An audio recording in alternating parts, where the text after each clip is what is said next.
விவாதத்தை தொடங்கி வைப்பவர் மாண்புமிகு உறுப்பினர் திரு எஸ். ஆஸ்டின் அவர்கள்.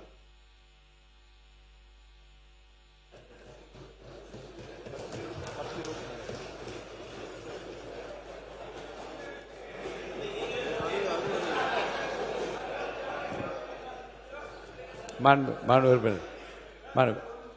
உறுப்பினர் தங்கம் தென்னரசு. பேரவைத் தலைவர்கள் இன்றைக்கு அனைவருக்கும் பெருமகிழ்ச்சி. காரணம் இன்னைக்கு தான் நீங்களே அவரை கூப்பிட்டுருக்கக்கூடிய ஒரு அரிய வாய்ப்பு சட்டப்பேரவை கிடைச்சது. மாண்பு உறுப்பினர் ஆஸ்டின் அவர்கள். என்றைக்குமே பேரவைத் தலைவரை கூப்பிட நினைப்பார். நான் முடியாத காரணத்தால் கூப்பிடவில்லை என்று நான் மகிழ்ச்சியோடு ஏற்றுக்கொள்கிறேன். மாண்புமிகு பேரவைத் தலைவர் அவர்களே, தந்தை பெரியார், பேரறிஞர் அண்ணா, நவீன தமிழ்நாட்டை செதுக்கிய சிற்பி எங்களுடைய தலைவர் முத்தமிழர் கலைஞர் ஆகியோர் இருக்கும் திசை நோக்கி என்னுடைய முதல் வணக்கத்தை செலுத்திக் கொள்கிறேன். திராவிட மாடல் அரசினுடைய நாயகர் தன்னுடைய நிர்வாக திறமையால் தமிழ்நாட்டை இந்தியாவின் முதன்மை மாநிலமாக உயர்த்திய ஓய்வறியா உதயசூரியன் திட்டங்கள் மூலம் மக்கள் உள்ளங்களில் நிரந்தரமாக குடியிருக்கக்கூடிய எங்கள் தலைவர் முத்துவேல் கருணாநிதி ஸ்டாலின் அவர்களை வணங்குகிறேன். பேரவைத் தலைவர் அவர்களே, நிதிநிலை அறிக்கை கூட்டத்தில் கலந்து கொள்வதை எப்படியும் தடுத்துவிட வேண்டும் என்ற நோக்கத்தில் சில சதிகாரர்களால் விரிக்கப்பட்ட சதிவலையை கிழித்தெறிந்துவிட்டு அனைத்து தடைகளையும் தகர்த்தெறிந்துவிட்டு சதிகாரர்களின் முகத்திலே கரியை பூசிவிட்டு இன்று கம்பீரமாக சிங்கமென இந்த அவையிலே வீட்டிற்கும் எங்களுடைய இளைய தலைவர், இந்த அவையில் எங்களை வழிநடத்திக் கொண்டிருக்கும் சட்டமன்றத்தினுடைய எதிர்க்கட்சியினுடைய தலைவர், எங்களுடைய இளைய கலைஞர் அன்பு சகோதரர் உதயநிதி ஸ்டாலின் அவர்களை வணங்குகிறேன். பேரவைத் தலைவர் அவர்களே, இந்த அவையிலே இன்று எனக்கு இந்த மானிய கோரிக்கையின் மீது பேசுவதற்கான வாய்ப்பினை வழங்கிய தங்களுக்கு என்னுடைய பணிவான நன்றியையும் என்னுடைய தொகுதி மக்களுக்கு என்னுடைய வாழ்த்துக்களையும் வணக்கத்தையும் நான் தெரிவித்துக் கொள்கிறேன். பேரவைத் தலைவர் அவர்களே, இன்றைக்கு நடைபெறக்கூடிய விவாதங்கள் எல்லாம் நேரலையிலே இன்றைக்கு அனைத்து மக்களும் பார்க்கக்கூடிய வகையிலே நாம் ஏற்பாடுகளை செய்திருக்கின்றோம். எனவே மக்கள் மனதிலே பல்வேறு கருத்துக்கள் எழுகின்றது எங்களுடைய விவாதங்களை பற்றியெல்லாம், நம்முடைய நடைமுறை பற்றியெல்லாம்.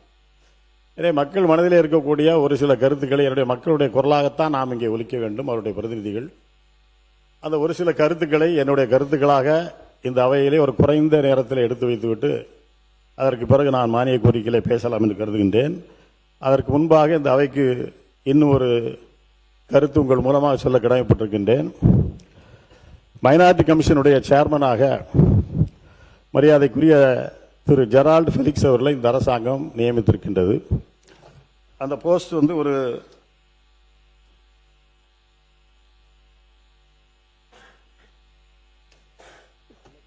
ஒரு ஸ்டாச்சுட்டரி போஸ்டாக இன்றைக்கு மதிக்கப்படுகின்றது. ஸ்டாச்சுட்டரி போஸ்டில் இருக்கக்கூடியவர்கள் அரசியல் தொடர்பான தொலைக்காட்சி விவாதங்களிலேயோ கருத்துக்களையோ மற்றவர்களை அபியூஸ் பண்ணக்கூடிய அளவிலே பேசக்கூடாது, பங்கெடுக்கக்கூடாது என்பது சட்டப்படியானது. நம்முடைய Tamil Nadu state minorities commission act 2010 அதைத்தான் சொல்கிறது. அதிலே ஒரு உறுப்பினர் தகுதி நீக்கம் அல்லது தலைவர் தகுதி நீக்கம் என்று சொன்னால் சாப்டர் 2 அதில் தெளிவாக குறிப்பிடப்பட்டிருக்கிறது. இந்த opinion of the government has no abused the position of chairperson or member as the case may be as to render that person's continuance in the office determinate to the public interest. எனவே நான் உங்கள் மூலமாக அரசை கேட்டுக்கொள்வதெல்லாம், அவரை நியமித்திருக்கின்றீர்கள், நாங்கள் அதிலே தலையிடக்கூடிய தேவையில்லை. இருந்தாலும் இது போன்ற அரசியல் விவாதங்களிலே அவர் பங்கு கொள்வதை இந்த சட்டப்படி தடுக்க வேண்டும் அல்லது அது தொடர வேண்டும் என்று நீங்கள் விரும்பினால் அவரை இந்த பதவியிலிருந்து நீக்க வேண்டும் என்று உங்கள் மூலமாக இந்த அரசை நான் கேட்டுக்கொள்ள கடமைப்பட்டிருக்கிறேன். சட்டத்துறை அமைச்சர் அவர்கள். மாண்புமிகு பேரவைத் தலைவர் அவர்களே, அவரவர் தொலைக்காட்சி விவாதங்கள் பங்கெடுப்பது அவருடைய தனிப்பட்ட விருப்பம். அதில் ஏதாவது சட்டப்பூர்வமாக ஏதாவது தவறு இருந்தால் அது குறித்து விவாதிக்கலாம். ஏற்கனவே திண்டுக்கல் லியோனி அவர்கள் பாடநூல் கழகத்தில் நியமிச்சார். அவருடைய தினம் வேலையை பாத்தீங்கன்னா எதிர்கட்சியினர் எதிர்கட்சியினர் விமர்சிப்பது மட்டும்தான். அதனால ஏதாவது ஒரு தவறு இருந்தால் அது குறித்து அவர்கள் புகார் தெரிவிக்கலாமா தவிர்த்து யாருமே வந்து அதுல இந்த ஸ்டாச்சுவோட இதுக்கு முன்னாடி பலர், இதுக்கு முன்னாடி அண்ணன் பீட்டர் அல்போன்ஸ் அவர்கள் இருந்தாரு, அதுக்கு முன்னாடி பலர் இந்த பொறுப்புல இருந்திருக்காங்க. அவங்க தனிப்பட்ட விவாதத்துல பொது மேடைகள்ல பேசக்கூடாதுன்னு ஒண்ணும் இல்ல. ஏதாவது தவறு இருந்தா அதை குறித்து உறுப்பினருக்கு ஒரு சின்ன விளக்கம் மட்டும்தான். ஒரு ஸ்டாச்சுட்டரி சேர்மன் போஸ்டுக்கும் சாதாரண வாரியத் தலைவருக்கும் வித்தியாசம் இருக்கு. இருந்தாலும் அவர் சொல்லுகிற வந்து நாம் கவனத்தில் கொண்டு அதை எப்படி மேற்கொண்டு எடுத்து செல்லலாம் என்பதை பற்றி நாம் ஆய்வு செய்யலாம். மாண்பு உறுப்பினர் ஆஸ்டின், என்னுடைய கருத்து, நீங்கள் முடிவெடுக்க வேண்டியது பேரவைத் தலைவர் அவர்கள். மாண்புமிகு பேரவைத் தலைவர் அவர்களே, 1977 இருந்து என்னுடைய அரசியல் பணியை நான் தொடங்கியவன். 1978 மாணவர் திமுகவிலே நான் உறுப்பினராக இருந்தவன். பலருக்கு இதெல்லாம் தெரியாது. 1986 உள்ளாட்சி மன்ற தேர்தலில் போட்டியிட்டு வெற்றி பெற்று அண்ணன் நேரு அவர்கள் போல அவர் சேர்மனாக இருந்தார். நான் ஊராட்சி மன்றத்தினுடைய தலைவராக அன்று 86 பொறுப்பேற்றதிலிருந்து 40 ஆண்டு காலமாக இந்த மாவட்டத்திலே பொறுப்பில் இருந்தாலும் இல்லாவிட்டாலும் பொதுப்பணியை, மக்கள் பணியை நான் ஆற்றிக் கொண்டு வருவது பலருக்கு உங்களுக்கு தெரியும். அதே போல் நம்முடைய அண்ணன் நேரு அவர்கள், அண்ணன் வேலு அவர்கள் எல்லாம் 50 ஆண்டுகளுக்கும் மேலாக பொதுப்பணியிலே, அரசியல் பணியில் ஈடுபட்டு இந்த அவையிலே பல ஆண்டு காலம் இருந்தவர்கள். அதே போல் நம்முடைய அவை முன்னவர் அவர்கள் இருக்கின்றார், அண்ணன் செங்கோட்டையன் அவர்கள் 77 இருந்து இந்த அவையில் இருக்கின்றார்கள். ஏன் பேரவைத் தலைவர் அவர்கள் நீங்களே கூட புரட்சித் தலைவர் எம்ஜிஆர் காலத்தில் இருந்து 1980 இந்த அவைக்கு வந்து பொது சேவையிலே உங்களை ஈடுபடுத்திக் கொண்டு இந்த அவையினுடைய நடவடிக்கைகள் எல்லாம் உன்னிப்பாக நீங்கள் பார்த்த காரணத்தால் தான் இன்றைக்கு ஓரளவு பேலன்ஸ் பண்ணிக்கிட்டு இருக்கீங்க. முழுசா பண்ணுவீங்கன்னு சொல்ல முடியாது, இவ்வளவுதான் உங்களால் பண்ண முடியும். ஓரளவு பேலன்ஸ் பண்ணி இந்த பக்கமும் பார்க்குறீங்க, அந்த பக்கமும் பார்க்குறீங்க. ரெண்டு பக்கமும் பிரச்சனை இல்லாத அளவுக்கு இந்த அவையை கொண்டு போக வேண்டும், அமைதியாக நடத்த வேண்டும் என்று நீங்கள் விரும்புகின்றீர்கள். அதற்கு முழுமையாக எங்களுடைய தலைவருடைய தலைமையிலே நாங்கள் உங்களுக்கு ஒத்துழைப்பு தந்து கொண்டிருக்கின்றோம். ஆனால் இங்க நிலை என்னன்னு சொன்னால், இந்த இதில் போறதுல மக்கள் பார்த்து என்ன சொல்றாங்கன்னா, பொதுவா எதிர்க்கட்சிகள் கேள்வி கேட்கக்கூடிய நிலையிலே வருவார்கள். நீங்கள் ஒவ்வொரு ஆண்டும் பார்த்துட்டே இருப்பீங்க. இத்தனை ஆண்டு காலம் சட்டமன்றத்தை பார்க்கின்ற பொழுது எதிர்க்கட்சி உறுப்பினர்கள் ஆளுங்கட்சியை பார்த்து என்ன கேள்வி கேட்பார்கள்? மக்களுக்கு தேவையானதை, மக்கள் என்ன கேட்க வேண்டும் என்று விரும்புகின்றார்களோ, மக்கள் என்ன பிரச்சனையில் இருக்கின்றார்களோ அந்த பிரச்சனை கேள்வியாக ஆளுங்கட்சியிடத்திலே கேட்பார்கள். ஆளுங்கட்சி உறுப்பினர் கடமை என்ன என்று சொன்னால், என்ன கேள்வி எதிர்க்கட்சிக்காரர்கள் கேட்கின்றார்களோ அந்த கேள்விக்கு சரியான பதிலை சொல்லி அவர்களை கன்வின்ஸ் பண்ணி இந்த அவையை அமைதியாக நடத்துவதற்கு முயலக்கூடியவர்கள் தான் ஆளுங்கட்சியை சார்ந்தவர்கள். இந்த நடைமுறை தான் இப்பெல்லாம் இருந்திருக்கு. சில நேரங்களில் சலசலப்பு வருவது சாதாரணமாக. ஆனால் இப்போ இந்த ரெண்டு கூட்டத்தோடு நாம் பார்க்கின்ற பொழுது மக்கள் என்ன நினைக்கின்றார்கள்னா, நம்ம பிரச்சனையை எதிர்க்கட்சி போய் பேசுறாங்க, எதிர்க்கட்சி தலைவர் பேசுறாரு, ஆனால் பிரச்சனை என்ன கேள்வியை கேட்கிறாரோ அந்த கேள்விக்கான பதில் ஆளுங்கட்சி தருவதில்லை. ஆனால் ஆளுங்கட்சி என்ன சொல்லுது, ஏதாவது தேவையில்லையா சில பிரச்சனைகளை சுற்றி வளைச்சு கொண்டு வந்து கடைசியில் எதிர்கேள்வியை போடுறாங்க எதிர்கட்சிட்ட.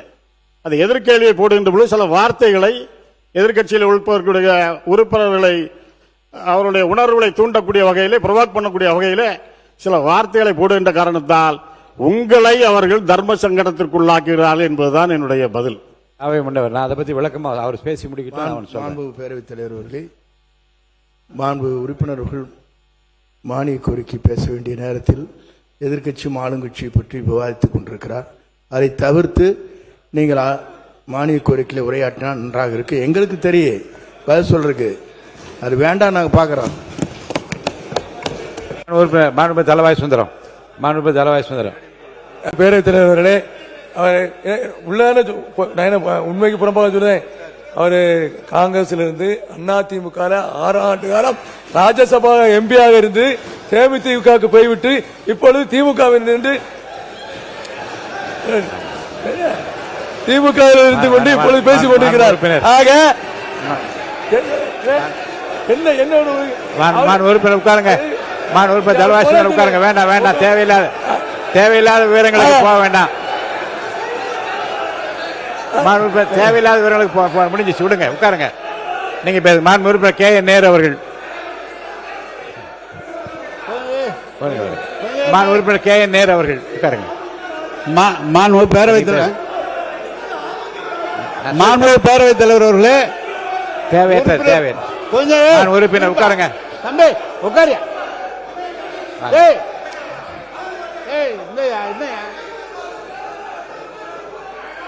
அன்பிற்கினிய நம்முடைய பேரவைத் தலைவர் அவர்களே, இல்ல அவரு உறுப்பினர் பேசுகிறார். சொல்லிட்டேன். உறுப்பினர் பேசும்போது சம்பந்தப்பட்ட அமைச்சர்களோ அவை முன்னவரோ பேசலாம். இவருக்கு நீங்க தேவையில்லாம் ஒரே ஒரு கிளாரிபிகேஷன் நினைச்சேன். இல்ல நான் வந்து அந்த கிளாரிபிகேஷன் பாயிண்ட் ஆஃப் ஆர்டர் நினைச்சேன். இது கிளாரிபிகேஷன் இல்ல, பாயிண்ட் ஆஃப் ஆர்டர் இல்ல. போதும். தலவாய் சுந்தரத்துக்கும் இதுக்கு என்ன பிரச்சனை? அவரை ஏன் கொடுக்குறீங்க? அப்ப எங்களுக்கு கொடுங்க, நாங்களும் பேசிக்குவோம். மாண்பு உறுப்பினர், அது நானே சொல்லிட்டேனே. நானே தான் அதை பத்தி விளக்கம் சொல்லிட்டேன். தேவையற்றது.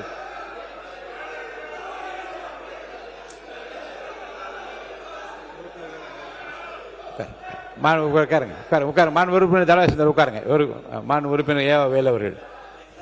மாண்புமிகு பேரவைத் தலைவர்களே, உங்களுடைய செயலுக்கு நாங்கள் எப்பொழுதும் உள்நோக்கம் கற்பிக்க முடியாது. ஏன்னா இந்த அவையை பொறுத்தளவுக்கு முழு அதிகாரம் படைத்தவர், அதில் உங்களுக்கு மாற்று கருத்து அல்ல. எங்களுடைய உறுப்பினர்கள் பேசுகிற பொழுது தலவாய் சுந்தரம் என்று ஏதாவது ஒரு பெயரை அவர் குறிப்பிட்டிருப்பார்கள், அவர் வந்து என்ன சொல்றீங்களா அவர் கேட்கறதுக்கு ஒரு வாய்ப்பு இல்ல. ஒரு நானே கிளாரிபிகேஷன் தான் கேட்கறேன்னு நினைச்சேன். ஏன்னா விவரமா சொல்றேன். அவர் விவரமா பேசக்கூடிய கிளாரிபிகேஷன் கேட்கிறாரு அப்படின்னு தான் நான் அவர் அலோவ் பண்ண. நான் அவரது இது போன்ற உட்காருங்க. நான் சொல்றேன், இது போன்ற நிகழ்ச்சிகளை வந்து அவரை பற்றி ஏதாவது நான் குறிப்பிட்டிருந்தாலோ அவர் வந்து ஒரு கிளாரிபிகேஷன் கேட்கலாம், ஒன்றும் தப்பு இல்லை. ஆனா எதுவுமே இல்லாத பொழுது இப்படி சொன்னோம்னா சட்டசபை நடத்த முடியாது. மாண்பு எதிர்க்கட்சி தலைவர் அவர்கள். மாண்புமிகு பேரவைத் தலைவர் அவர்களே, பொதுவாக மற்றவர்கள் பேசும்போதுதான் எங்களுடைய உறுப்பினர் அண்ணன் நாசன் அவர்கள் குறுக்கிட்டு பேசுவார். ஆனால் இப்போது அவர் பேசும்போதே நீங்கள் எல்லாம் குறுக்கிட்டு பேசுவதை நாங்கள் ஏற்றுக்கொள்ள முடியாது. அது தவிர நம்முடைய முன்னாள் அமைச்சர் மூத்த உறுப்பினர் அண்ணன் திரு தலவாய் சுந்தரம் அவர்கள் குறிப்பிடும்போது பல வரலாறுகள்லாம் குறிப்பிட்டு இவர் அங்க இருக்க அதெல்லாம் நீங்கள் இடம்பெற அனுமதிக்க கூடாது. இதை நீங்கள் என்கரேஜ் செய்யக்கூடாது. அப்படி அவர் பேச ஆரம்பித்தால் நாங்களும் பேச ஆரம்பிப்போம். ஏன்னா இங்க இருக்கக்கூடிய பல்வேறு தலைவர்கள், பல்வேறு உறுப்பினர்கள் பல்வேறு இடங்கள்ல வந்திருக்காங்க. இப்ப எங்க இருக்காங்களோ அங்க அவங்க உண்மையாக பணியாற்றி கொண்டிருக்கிறார். மாண்பு எதிர்க்கட்சியாளர்களும் மற்ற உறுப்பினர்களுக்கும் அவர் கையை உயர்த்திய போது ஒரு கிளாரிபிகேஷன் கேட்கிறார் என்று நினைத்தான் அனுமதித்தால் அது பாயிண்ட் ஆஃப் ஆர்டரா என்று பார்த்தேன். அது தேவையற்ற விவரங்களை நீங்கள் தெரிவித்தால் அது இப்போ நீங்க மென்ஷன் பண்ண மாண்பு உறுப்பினர் ஆஸ்டின் நீங்க உட்காருங்க. இப்போ நீங்க மென்ஷன் பண்ணுவதை பற்றி சொல்றீங்க. அவையில் கேள்வி நேரம் இல்லாத போதும் கவன ஈர்ப்பு தீர்மானங்கள் எடுத்துக்கொள்ளப்படாத போதும் நான் என்ன நினைத்தேன் என்றால், நிறைய உறுப்பினர்கள் புதிதாக வந்தவர்கள், ஏற்கனவே இருந்தவர்களுக்கு இந்த கூட்டத்தொடர் முடிவதற்குள்ளாக நாமும் சட்டசபையில் மக்களுடைய கருத்துக்களை பேச வேண்டுமே என்கின்ற அந்த விருப்பத்தின் அடிப்படையில் அவர்களுக்கெல்லாம் ஒரு வாய்ப்பு தர வேண்டும் என்றுதான் வினாக்கள் விட இல்லாத நேரத்திலும் இந்த கவன ஈர்ப்பு இல்லாத நேரத்தில் நான் மென்ஷன் பண்ணுங்க, பதிவு செய்யுங்கள் என்று உங்கள் தொகுதி பிரச்சனைக்காக தான் நான் அனுமதித்தேன். அந்த தொகுதி பிரச்சனை பற்றி பல உறுப்பினர்கள் அது மென்ஷன்ஸ் பதிவு செய்கிற போது அவர்களுக்கும் மக்களுக்கும் இருக்க அந்த தொடர்புகள் வெளியே தெரிய வேண்டும் என்பது ரொம்ப அவசியமாக எனக்கு பட்டது. ஆனால் அதுவே எந்த அளவுக்கு கொண்டு போய் நிறுத்தி இருக்கிறது என்றால், ஏதோ அமைச்சர்களுக்கு பதில் சொல்ல தெரியவில்லை என்பது போன்ற தோற்றத்தையோ அல்லது பதிலே வரவில்லை என்கின்ற அந்த எண்ணத்தை ஏற்படுத்தி அமையுமேனால் நீங்களே யோசிக்க வேண்டும். நான் ஜனநாயக பூர்வமாக உங்கள் கருத்துக்களை சொல்வதற்கு மாண்புமிகு அமைச்சர் அவர்கள் பதில் கிடைத்த பிறகுதான் நான் அனுமதிக்க வேண்டும். அதுதான் விதி. ஆனால் அதை ஏன் அனுமதித்தேன் என்றால், ஒருவேளை சில அமைச்சர் இப்போ பதிலும் சொன்னார்கள். நீர்வளத்துறை அமைச்சர் 3 வினாக்களுக்கு நேற்றே பதிலளித்தார்கள். இப்போது நம்முடைய தொழிலாளர் துறை அமைச்சர், சுற்றுச்சூழல் அமைச்சர் பதிலளித்தார். இப்படி வாய்ப்பு இருந்தால் உடனே பதிலளிக்கின்றார்கள்.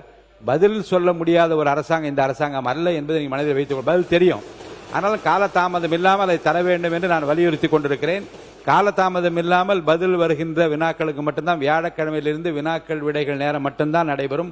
குறைந்தபட்சம் ஒரு 5 வினாக்களுக்கு குறையாமல் எடுத்துக்கொள்வேன். அப்படி எடுத்துக்கொள்கிற போது பதிலை பெற்று அதிலே துணை வினாக்கள் என்று நீங்கள் கேள்வி கேட்கலாம். அந்த வினாக்களை ஒட்டி உங்களுக்கு அனைவருக்கும் எவ்வளவு பேருக்கு வாய்ப்பு தர முடியுமோ அதை அனுமதிப்பதாக இருக்கின்றேன். அந்த வகையில் இந்த மாண்பு அமைச்சர் ஆஸ்டின் அவர்கள் இந்த பதில் சொல்வதை பற்றி அந்த குறிப்பு மாண்பு உறுப்பினர் நீங்கள் சொல்லி அந்த கருத்து தேவையற்றது என்று நான் கருதுகிறேன். தொடர்ந்து பேசலாம். மாண்பு பொதுப்பணித்துறை அமைச்சர். மாண்புமிகு பேரவைத் தலைவர்களே, மாண்புமிகு எதிர்கட்சி தலைவருக்கு நன்றி. இன்னைக்குதான் அவரே ஒத்துக்கிட்டாரு. நாங்கெல்லாம் பேசும்போது சட்டமன்ற உறுப்பினர் ஆசிரியர் எப்பயுமே எந்திரிச்சு குரல் கொடுப்பாரு அப்படின்னு. இந்த வழி இன்னைக்கு அவருக்கு தெரியுது. நாங்க எந்திரிக்கும் போது எப்பயுமே அவர் எந்திரிச்சு எப்பயுமே எல்லாத்தோடைய பேச்சை நிப்பாட்டுவாரு. இன்னைக்கு அவருக்கே அந்த உணர்வு வருது, நான் பேசும்போது எல்லாரும் குறுக்கிடுறாங்கன்னு. இன்னுமேட்டு எதிர்கட்சி தலைவர் சொன்ன மாதிரி இன்னுமேட்டு அவர் இன்னும் குறுக்கீடுகள் இல்லாமல் எதிர்காலத்தில் இருப்பாருங்கிறது பதிவாகுது. எதிர்கட்சி தலைவர் அவர்கள். அவனுக்கு பேரவைத் தலைவர்களே, இதைத்தான் அந்த நேஷனல் சொன்னார்கள். நாங்கள் ஒரு கேள்வி கேட்டால் அது திசை திருப்புற மாதிரி மடைமாற்ற மாதிரி இந்த அவை நடவடிக்கைகள் எடுத்துட்டு போறீங்கன்னு இனிமேல் எங்களுடைய உறுப்பினர் திரு ஆஸ்டின் அவர்கள் அடிக்கடி குறுக்கிடுவார். மாண்பு உறுப்பினர் ஆஸ்டின் அவர்கள். மாண்புமிகு பேரவைத் தலைவர் அவர்களே, அவை முன்னவர் அவர்கள் இங்கே ஒரு கருத்தை சொன்னார்கள். மானிய கோரிக்கையிலே நீங்கள் பேசுகின்ற பொழுது மானிய கோரிக்கையிலே பேசுங்கள் என்று சொன்னார்கள். மானிய கோரிக்கையில் தான் பேசணும். இருந்தாலும் கூட பல பேர் பல உறுப்பினர் அன்றைக்கு நம்முடைய நீர்வளத்துறை அமைச்சர் அவர்கள் கூட மானிய கோரிக்கையிலான விவாதத்திற்கான பதிலுரையே இல்லாமல் 1 மணி நேரம் ஏதோ பொதுக்குழுவிலே பேசுவது போல பல்வேறு கருத்துக்களை சுவாரஸ்யமாக சொன்னார்கள். நாங்களும் அந்த 1 மணி நேரம் இருந்து கேட்டுட்டே தான் இருந்தோம். எல்லாம் முடிச்சுட்டு பதிலுரை சொல்லுவார் பார்த்தா பதிலுரை இல்லை. அதனால் 1-2 மக்களுடைய கருத்துக்களை மட்டும் நாங்கள் எடுத்து வைத்து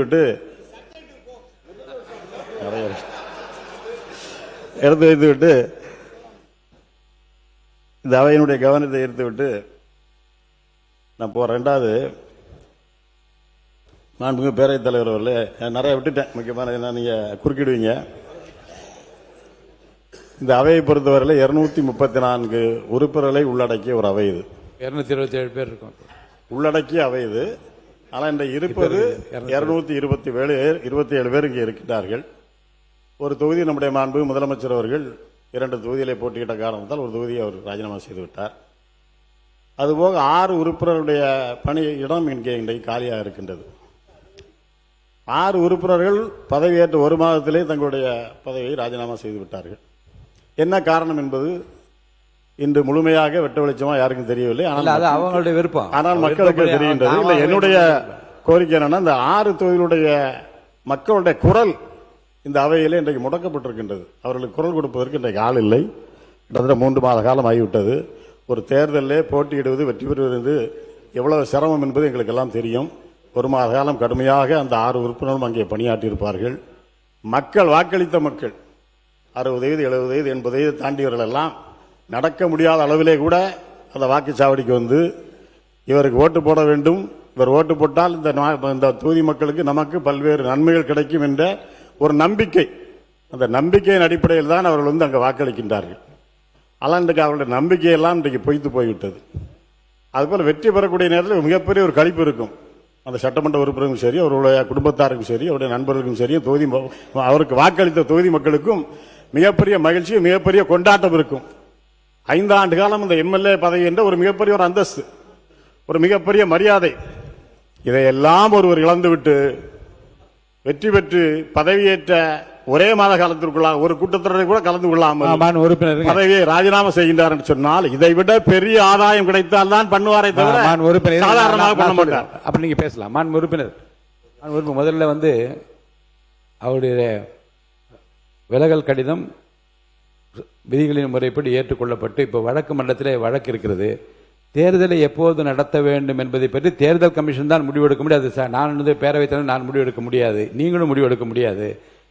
அது தேர்தல் ஆணையம் எப்போது முடிவெடுத்து தேர்தல் நடந்தாலும் மக்கள் பணி ஆற்றுவதற்கு நிச்சயமாக அந்த யார் அங்கே வெற்றி பெறுகின்றால் அவர்கள் அது தயாராக இருப்பார்கள். உங்களை பொறுத்த வரைக்கும் இந்த விவாதத்துக்குள்ளே போகாமல் மற்ற கருத்துக்களை மானிய கோரிக்கை ஒட்டி பேசுமாறு நான் கேட்டுக்கொள்ள மாண்புமிகு பொதுப்பணித்துறை அமைச்சர் அவர்கள். மாண்புமிகு பேரவைத் தலைவர்களே, சட்டமன்ற உறுப்பினர் பதிவு செய்தார். 6 எம்எல்ஏ தொகுதி வந்து வேக்கண்டா இருக்கு. அந்த மக்களுடைய குரலை வந்து கேட்பதற்கு யாரும் இல்லைன்னுங்கிற ஒரு பதிவு பண்ணாரு. மாண்புமிகு முதலமைச்சர் அமைச்சர்களை ஒவ்வொரு மாவட்டத்திற்கும் ஒரு ஜியோ போட்டு ஆல்ரெடி அப்பாயின்மெண்ட் பண்ணியிருக்காரு. ஒவ்வொரு மாவட்ட அமைச்சருடைய பொறுப்பு அந்தந்த மாவட்டத்தில் கூட அனைத்து சட்டமன்ற உறுப்பினர் தொகுதியை வந்து எல்லா பிரச்சனையிலும் கேட்டு உடனடியாக நடவடிக்கை எடுக்கிறது தான் மாண்புமிகு முதலமைச்சர் ஆல்ரெடி அப்பாயின்மெண்ட் பண்ணியிருக்கிறார். அதனால அந்த 6 தொகுதியிலும் சட்டமன்ற உறுப்பினர்கள் இல்லைன்னாலும் பொறுப்பு அமைச்சர்கள் 234 தொகுதியும் என்னென்ன தேவைகள், குடிநீர் பிரச்சனை எல்லா என்னென்ன தேவைகளோ அது அந்தந்த அமைச்சர்களுடைய நேரடி கண்காணிப்பில் முதலமைச்சருடைய அலுவலகம் முதலமைச்சரும் நேரடியாக கண்காணிப்பில் இருக்கிறாருங்கிறத நாங்கள் பதிவு செய்கிறோம். திருப்பியும் அவர் அரசியல் பக்கமே வந்துட்டு இருக்காரு, மானிய கோரிக்கை விவாதம் பக்கம் வரமாட்டேங்கிறாரு. சொல்லிட்டேன். மாண்பு எதிர்கட்சி தலைவர் அவர்கள். பேரவைத் தலைவர்களே, இந்த பொறுப்பு அமைச்சருங்கிறது எல்லா அரசுலையும் எல்லா முதலமைச்சர்களும் எடுக்கக்கூடிய நடவடிக்கை தான். என்னுடைய சட்டமன்ற உறுப்பினர் கேட்பது, அந்த 6 சட்டமன்ற உறுப்பினர்கள் எந்த ஒரு கூட்டத்தொடரில் கூட கலந்து கொள்ளாம தன்னுடைய பதவி ராஜினாமா பண்ணிட்டாங்க. யாரையும் அவர் குற்றம் சாட்டல, அது மக்களுடைய முடிவுக்கு அவர் விட்டு விட்டார். மாண்பு உறுப்பினர் ஆஸ்டின், மாண்பு அவை முன்னவர் அவர்கள். மாண்பு பேரவைத் தலைவர் அவர்களே, 6 சட்டமன்ற உறுப்பினர்களை பற்றி இங்கே ஆஸ்டின் அவர்கள் இங்கே குறிப்பிட்டார்கள். 6 சட்டமன்ற உறுப்பினருடைய குறைகள் என்ன இருக்கிறது என்பதை எங்களை போன்ற அமைச்சர்கள் அங்கே சென்று மக்களை கூட்டி மனுக்களை பெற்று அதற்கான நடவடிக்கை மேற்கொண்டு வருகிறோம் என்பதை நடக்கிறது. நீங்க இப்ப மட்டும் சொன்ன மட்டும் எப்படி நடந்துரு? மாண்புமிகு முன்னாள் முதலமைச்சர் எடப்பாடி கே பழனிசாமி அவர்கள். மாண்புமிகு பேரவைத் தலைவர்கள், ஒரு நாள்லாம் நடக்க முடியாது. எந்த அமைச்சர் போய் ஒரே நாளில் வந்து மக்களுடைய தொகுதி பிரச்சனை பேச முடியும்? எனக்கு ஒரு சட்டமன்ற உறுப்பினர் இருந்தால் தான் அவர்கள் வந்து அந்த தொகுதியில் போய் பார்த்து மக்களை பார்த்து மக்களுடைய பிரச்சனையை கொண்டு வந்து அரசுடைய கவனத்துக்கு கொண்டு வராங்க, அமைச்சருடைய கவனத்துக்கு கொண்டு வராங்க. பொறுப்பு அமைச்சர் என்பது ஒரு நாள் போவார், கொடுக்கிற மனு தான் வாங்கி பரிசீலிக்க முடிய. அந்த பொறுப்பு அமைச்சர் வந்து அந்த தொகுதியில் இருக்கின்ற மக்களுடைய பிரச்சனை முழுவதும் அறிந்து கொள்ள முடியாது என்ற அடிப்படையில் தான் அந்த சட்டமன்ற உறுப்பினர் தேவை. மாண்பு அவை முன்னவர் அவர்கள். மாண்பு பேரவைத் தலைவர்களை, விரைவாக தேர்தல் நடத்த வேண்டுமா எங்களுடைய ஆர்வம், அதிலே மாற்று கருத்து கிடையாது. அதிலே நாங்கள் வெற்றி பெறுவோம், அதிலேயும் மாற்று கருத்து கிடையாது. அத்தனை பேரும் வெற்றி பெறுவார்கள். மாண்பு உறுப்பினர் மாண்பு எடப்பாடி கே பழனிசாமி அவர்கள். மாண்பு, இது வந்து விவாதம் வேற மாதிரி போகுது, திசை மாதிரி போகுது. அதுதான் நான் சொன்னேன், வழக்கு இருக்கு. அதுதான் சொன்னேன், நான் தான் சொன்னேன் வழக்கு இருக்கு. இல்ல நான் தான் சொல்லிட்டேன் வழக்கு இருக்கு. என்னது? பேரவைத் தலைவர் அவர்களே, வெற்றி பெற்ற பிறகு தங்களை சந்தித்து ஒரு மனு கொடுக்கின்றார். அந்த நிகழ்ச்சியிலே ஒரு சட்டமன்ற உறுப்பினர் பங்கு பெறுகிறார். அந்த சட்டமன்ற உறுப்பினர் அடுத்த நாள் ராஜினாமா பண்ண உடனே முதல் மாடியில போய் ஒரு வழக்கு மன்றத்தில் இருக்கிறது. இல்ல இதை பற்றி இந்த விவரங்கள் எல்லாம் வழக்கில் இருக்கிறது. நீங்க சொல்ற இந்த விவரம் வழக்கில் அதை பற்றி பேசுற அனுமதி இல்லை, அவைக்குள் நீக்குகிறேன். நீங்க சொல்ற ஒரு கருத்து இல்ல இல்ல இல்ல இல்ல இல்ல அப்படி இல்ல. நீங்க வழக்கு இல்லைங்க, வழக்கில் இந்த பிரச்சனை நீங்க சொல்லியிருக்கீங்க. இந்த வழக்கில் இந்த பிரச்சனை குறித்து இருக்கு இல்ல. நீங்க இல்ல இல்ல அதெல்லாம் ஒன்றும் பாருங்க இல்ல இல்ல இல்ல இல்ல உணர்ச்சி வசப்படா இல்லைங்க, இல்ல உணர்வு இல்லைங்க, இல்ல உணர்ச்சி வசப்படாது. நிதானமா பேசுங்க, உங்க கருத்தை நிதானமா சொல்லுங்க. வழக்கு மன்றத்தில் இருக்கிறது. இந்த வழக்கு சம்பந்தமான விவரங்கள் வழக்கு சம்பந்தமான விவரங்கள் அதில் இருக்கிறது. இருங்க, வழக்கு முடிந்தவுடன் தேர்தல் கமிஷன் எப்போது தேர்தல் மாண்பு அவை முன்னவர் மாண்பு பேரவைத் தலைவர் அவர்களே, இருங்க, மாண்பு பேரவைத் தலைவர் அவர்களே, இல்ல இல்ல இருங்க, மாண்பு பேரவைத் தலைவர் அவர்களே, குதிரை பேரம் என்றெல்லாம் பேசினார்கள். அருணுக்கு இருங்க இருங்க நான் சொல்லி முடிக்க வரைக்கும் சொல்லி முடிக்க வரைக்கும் இருங்க. மாணவர் பேசுங்க. மாண்பு உறுப்பினர் பேசுறா. மாண்பு அவை முன்னவர் உட்காருங்க. மாண்பு பேரவைத் தலைவர் நான் சொல்லிடுறேன். நான் மாணவர் இல்ல இல்ல முன்னவர் அது சொல்றேன் முன்னவர் இது கருத்து சொல்லிட்டீங்க போதும்.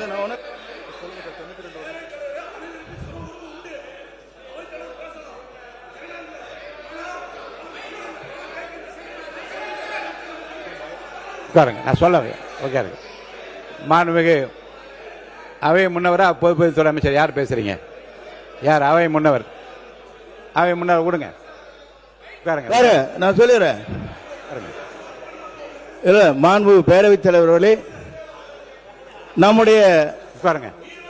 இல்ல இல்ல மாண்புமிகு பேரவைத் தலைவர் அவர்களே, நீங்க பெரிய கஷ்டப்பட்டு தெரியாத நாட்டுக்கு. ஆகவே இல்ல உட்காரு நான் உட்காருங்க சொல்லுறேன். சொல்லிடுறேங்க, உட்காருங்க. அவர் பேரு என்ன? அவர் பேரு ஒரு பேர் சம்பத்குமார். மாண்பு பேரவைத் தலைவர் அவர்களே உட்காருங்க. மாண்பு பேரவைத் தலைவர் மாண்பு பேரவைத் தலைவர் அவர்களே, எங்களுடைய வேட்பாளர் அருண் வாபஸ் பெற்றார். அது குதிரை பேரம் இல்லையா? அவரை சேர்த்திருக்கல, அது குதிரை பேரம் இல்லையா? அவை முன்னவர் இருங்க, நான் சொல்ல உட்காருங்க. அவங்க மட்டும் பேசுறோம். நீங்க மட்டும் பேசுங்க. உட்காருங்க. இங்க வாங்க, உட்காருங்க. இங்க உட்காருங்க. அவர் பேசுறாரு பாருங்க, அவங்க உட்கார வைங்க. மாண்பு உட்காருங்க. இங்க பாருங்க. மாண்பு சட்டப்பேரவைத் தலைவர் அவர்களே, அவருடைய மனு தள்ளுபடி செய்யப்பட்டிருக்குது. யார் வாபஸ் எல்லாம் வாங்கல. அவர் முறையாக வேட்புமனு தாக்கல் செய்யவில்லை. அதன் மூலமாக அது இருக்கின்ற தேர்தல் அதிகாரி அந்த மனு நிராகரிக்கப்பட்டதா சொல்லிருக்காங்களோ, யார் வாபஸ் வாங்கல. அது குறிப்பா சொன்னா அப்ப வேட்புமனு பரிசீலிக்கும் போது திராவிட முன்னேற்ற கழகம் அதிமுக வேட்பாளருக்கு தான் அங்க எங்களுடைய எனக்கும் என எதிர்த்து போட்டியிட்ட திராவிட முன்னேற்ற வேட்பாளர் தான் பிரச்சனை ஏற்பட்டு இருந்தது. அவர்களை பத்தி அவருடைய வேட்பாளர் பத்தி எல்லாம் நாங்க பொறுப்படுத்தல. ஆக இதில் கூட இணைக்க கூடாது. ஆக அவை முன்னவர் பேசுறாருன்னா இதுக்கின்ற கருத்து பேசினா பரவாயில்ல, இல்லாத கருத்து பேசினா அவை திசை திருப்பு போய் கொண்டிருக்கின்றது. ஆகவே அதில் கூர்ந்த இந்த நேரத்தில் சொல்வதெல்லாம் ஒரு கட்சியிலிருந்து தேர்ந்தெடுக்கப்பட்டவர்கள் எங்களோடு இருந்துகிட்டு இருக்கிறாங்க, திடீரென்று எப்படி வேறு கட்சிக்கு மாறுவாங்க? நான் எந்த கட்சியும் குறிப்பிடல. எப்படி போய் கட்சியில் சேருவாங்க? ராஜினாமா பண்றாங்க, சட்டப்பேரவை தலைவர்கிட்ட ராஜினாமா கடிதம் கொடுக்கறாங்க, ராஜினாமா பரிசீலிக்கிறீங்க, அடுத்த முதல் மாடியில போய் சேர முடியும். இந்த விவரத்துக்கு போக கூடாதுன்னு சொல்லிட்டேன். ஏன்னா அது வழக்காடு மன்றத்தில் இருக்கு. நீங்க நடக்கிறது இங்க பேசி கோர்ட்டையும் பேச முடியாது. ரெண்டு இடத்துல எப்படி பேச? இந்த விதிப்படி நீதி விசாரணையில் இருக்கும் எந்த பொருள் குறித்தும் தம் கருத்தை சொல்லவோ அப்பொருள் குறித்து பேசவோ கூடாதுன்னு அனுமதி இல்லை.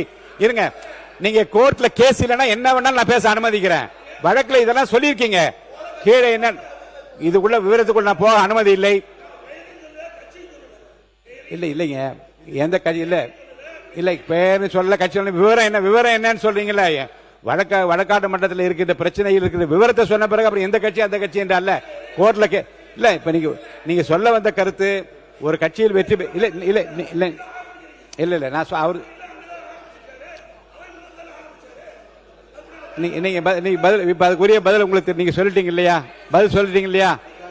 மை கொடுத்த சொல்லியாச்சு. இவ்வளவு பேர் நீங்க யார பேச விடுறது, போய் வேற யாரையாவது பேச விட்டோமா? அவருக்கு பதிலா இப்ப எதுக்கு நிக்கிறீங்க எல்லாரும்? பொதுக்கூட்டமா இது? என்ன பொதுக்கூட்டமா இது? உட்காருங்க, உட்காருங்க. உங்க கட்சி பொதுக்கூட்டமான்னு கேக்குறேன். இது என்ன பொதுக்கூட்டம்? உட்கார சொல்லி எல்லாரும் உட்கார சொல்லுங்க.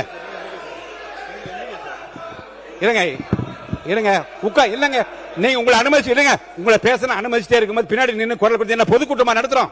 இது அவை அந்த மாண்பை காப்பாத்துங்க, அதுக்குரிய மாண்பை காப்பாத்துங்க. உட்காருங்க, எல்லாம் உட்காருங்க, எல்லாம் உட்காருங்க, எல்லாம் உட்காருங்க. நீங்க உட்காருங்க, எல்லாரும் உட்காருங்க.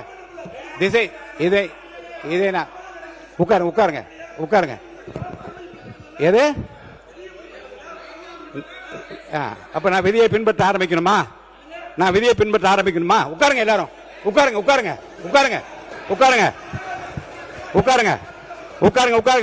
பாருங்க, மாண்பு உறுப்பினர் முன்னாள் முதலமைச்சர்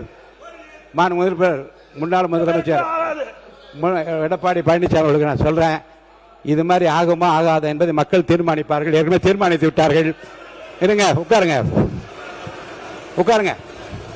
நான் முதல் நாள் இருந்து உங்களுக்கு சொல்றேன், உணர்ச்சி வசப்படாமல் பேசுங்கள். உணர்வு பேசுங்க சொல்ல, உணர்ச்சி வசப்படாமல் பேசுங்கள். 3 முறை உங்களுக்கு நான் சொல்லிட்டேன். நான் சொல்றேன், எதற்காக வேகமாக இல்ல உங்கள் உடலை வருத்திக் கொள்ளக்கூடாது என்பதற்காக நான் சொல்றேன். அருள் கூர்ந்து சொல்றேன், அமைதியா பேசுங்க. நீங்க சொல்ல வந்த கருத்தை நீங்க அமைதியா சொல்லுங்க, நான் ஏற்றுக்கொள்ள தயாரா இருக்கேன். ஒண்ணுதான், இருங்க. ஒரு கட்சியில் வெற்றி பெற்றவர்கள் அவர்களாவே முன்வந்து ராஜினாமா செய்துவிட்டு வேறு கட்சியிலே சேர்கிற போது என்னென்ன சங்கடங்கள் சிரமங்கள் இருக்கு முதல் உரையில் நீங்க விளக்க. ஏங்க குறுக்க பேசுறீங்க? என்ன குறுக்க பேசுறீங்க? உட்காருங்க. என்னங்க இது? உட்காருங்க. என்ன உட்காருங்க. தெரியும், தெரியுங்க. உட்காருங்க, எல்லாரையும் தெரியும். உட்காருங்க. இருங்க.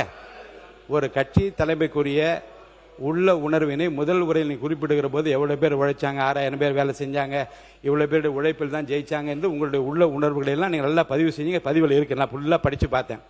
ஒரு கட்சியினுடைய தலைமையிலிருந்து ஒரு விலகி போகிற போது ஒரு கட்சி தலைமைக்கு ஏற்படுகிற இழப்பு குறித்தும் வருத்தம் குறித்தும் நிறைய பேசியிருக்கீங்க. அதெல்லாம் குறிப்பில் இருக்கிறது. இப்போது இந்த பிரச்சனையில் மாண்பு உறுப்பினர் ஆஸ்டின் பேசிய பிறகு தேவையில்லாத விவாதங்கள் வளர்ந்து கொண்டிருக்கிறது. சொல்லி முடிச்சார். அவை முன்னவர் இருங்க.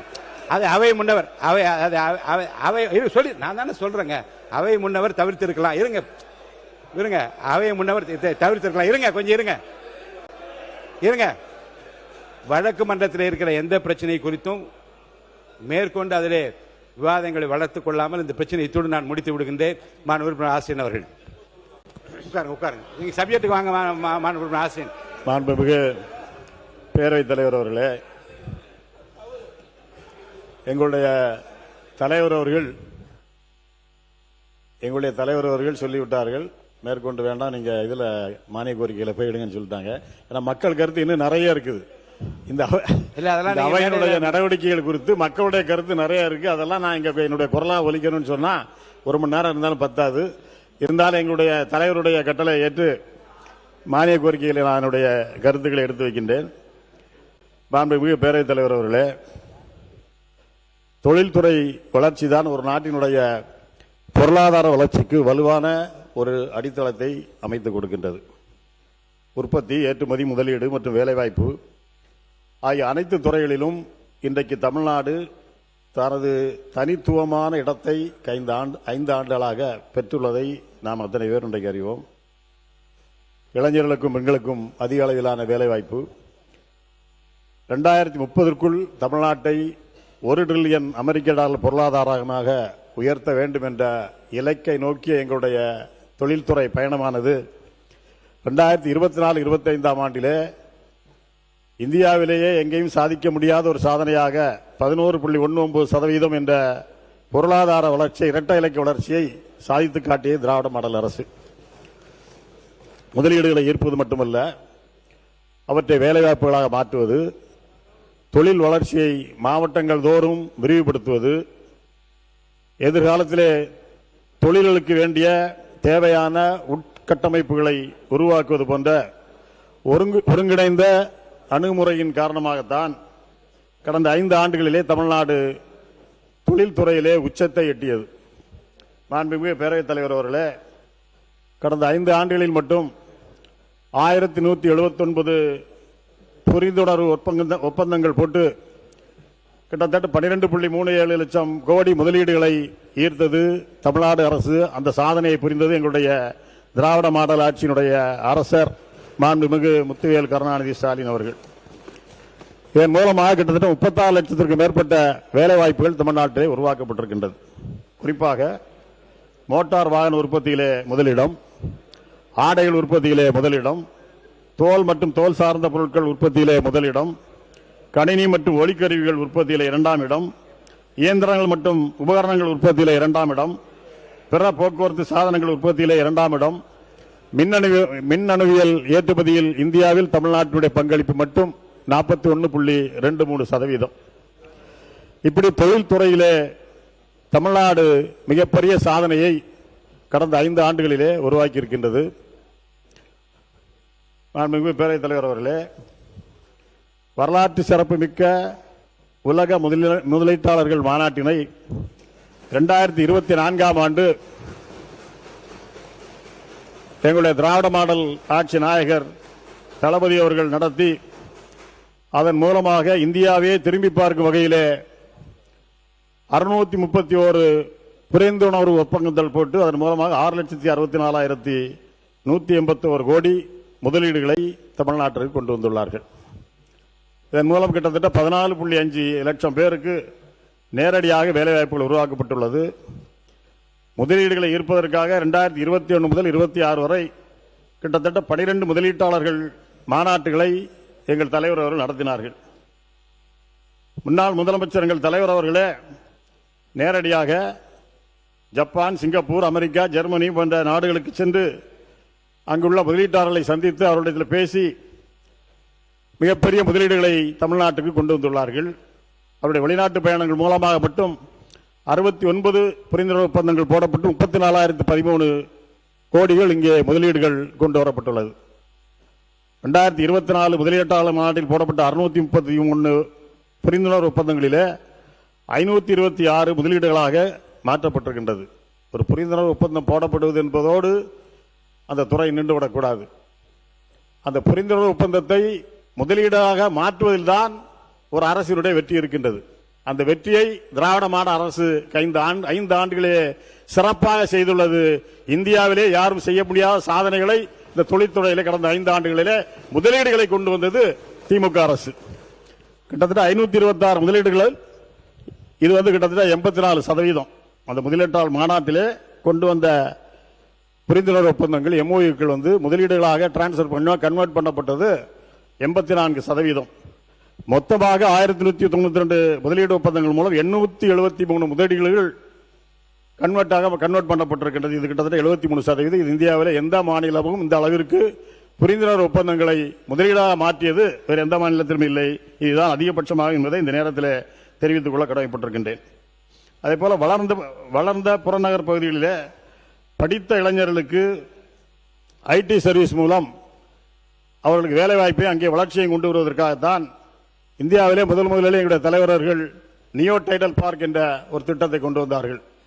டைடல் பார்க் திட்டத்தை கொண்டு வந்தது எங்களுடைய முத்தமிழறிஞர் கலைஞர் அவர்கள் முதலிலாக.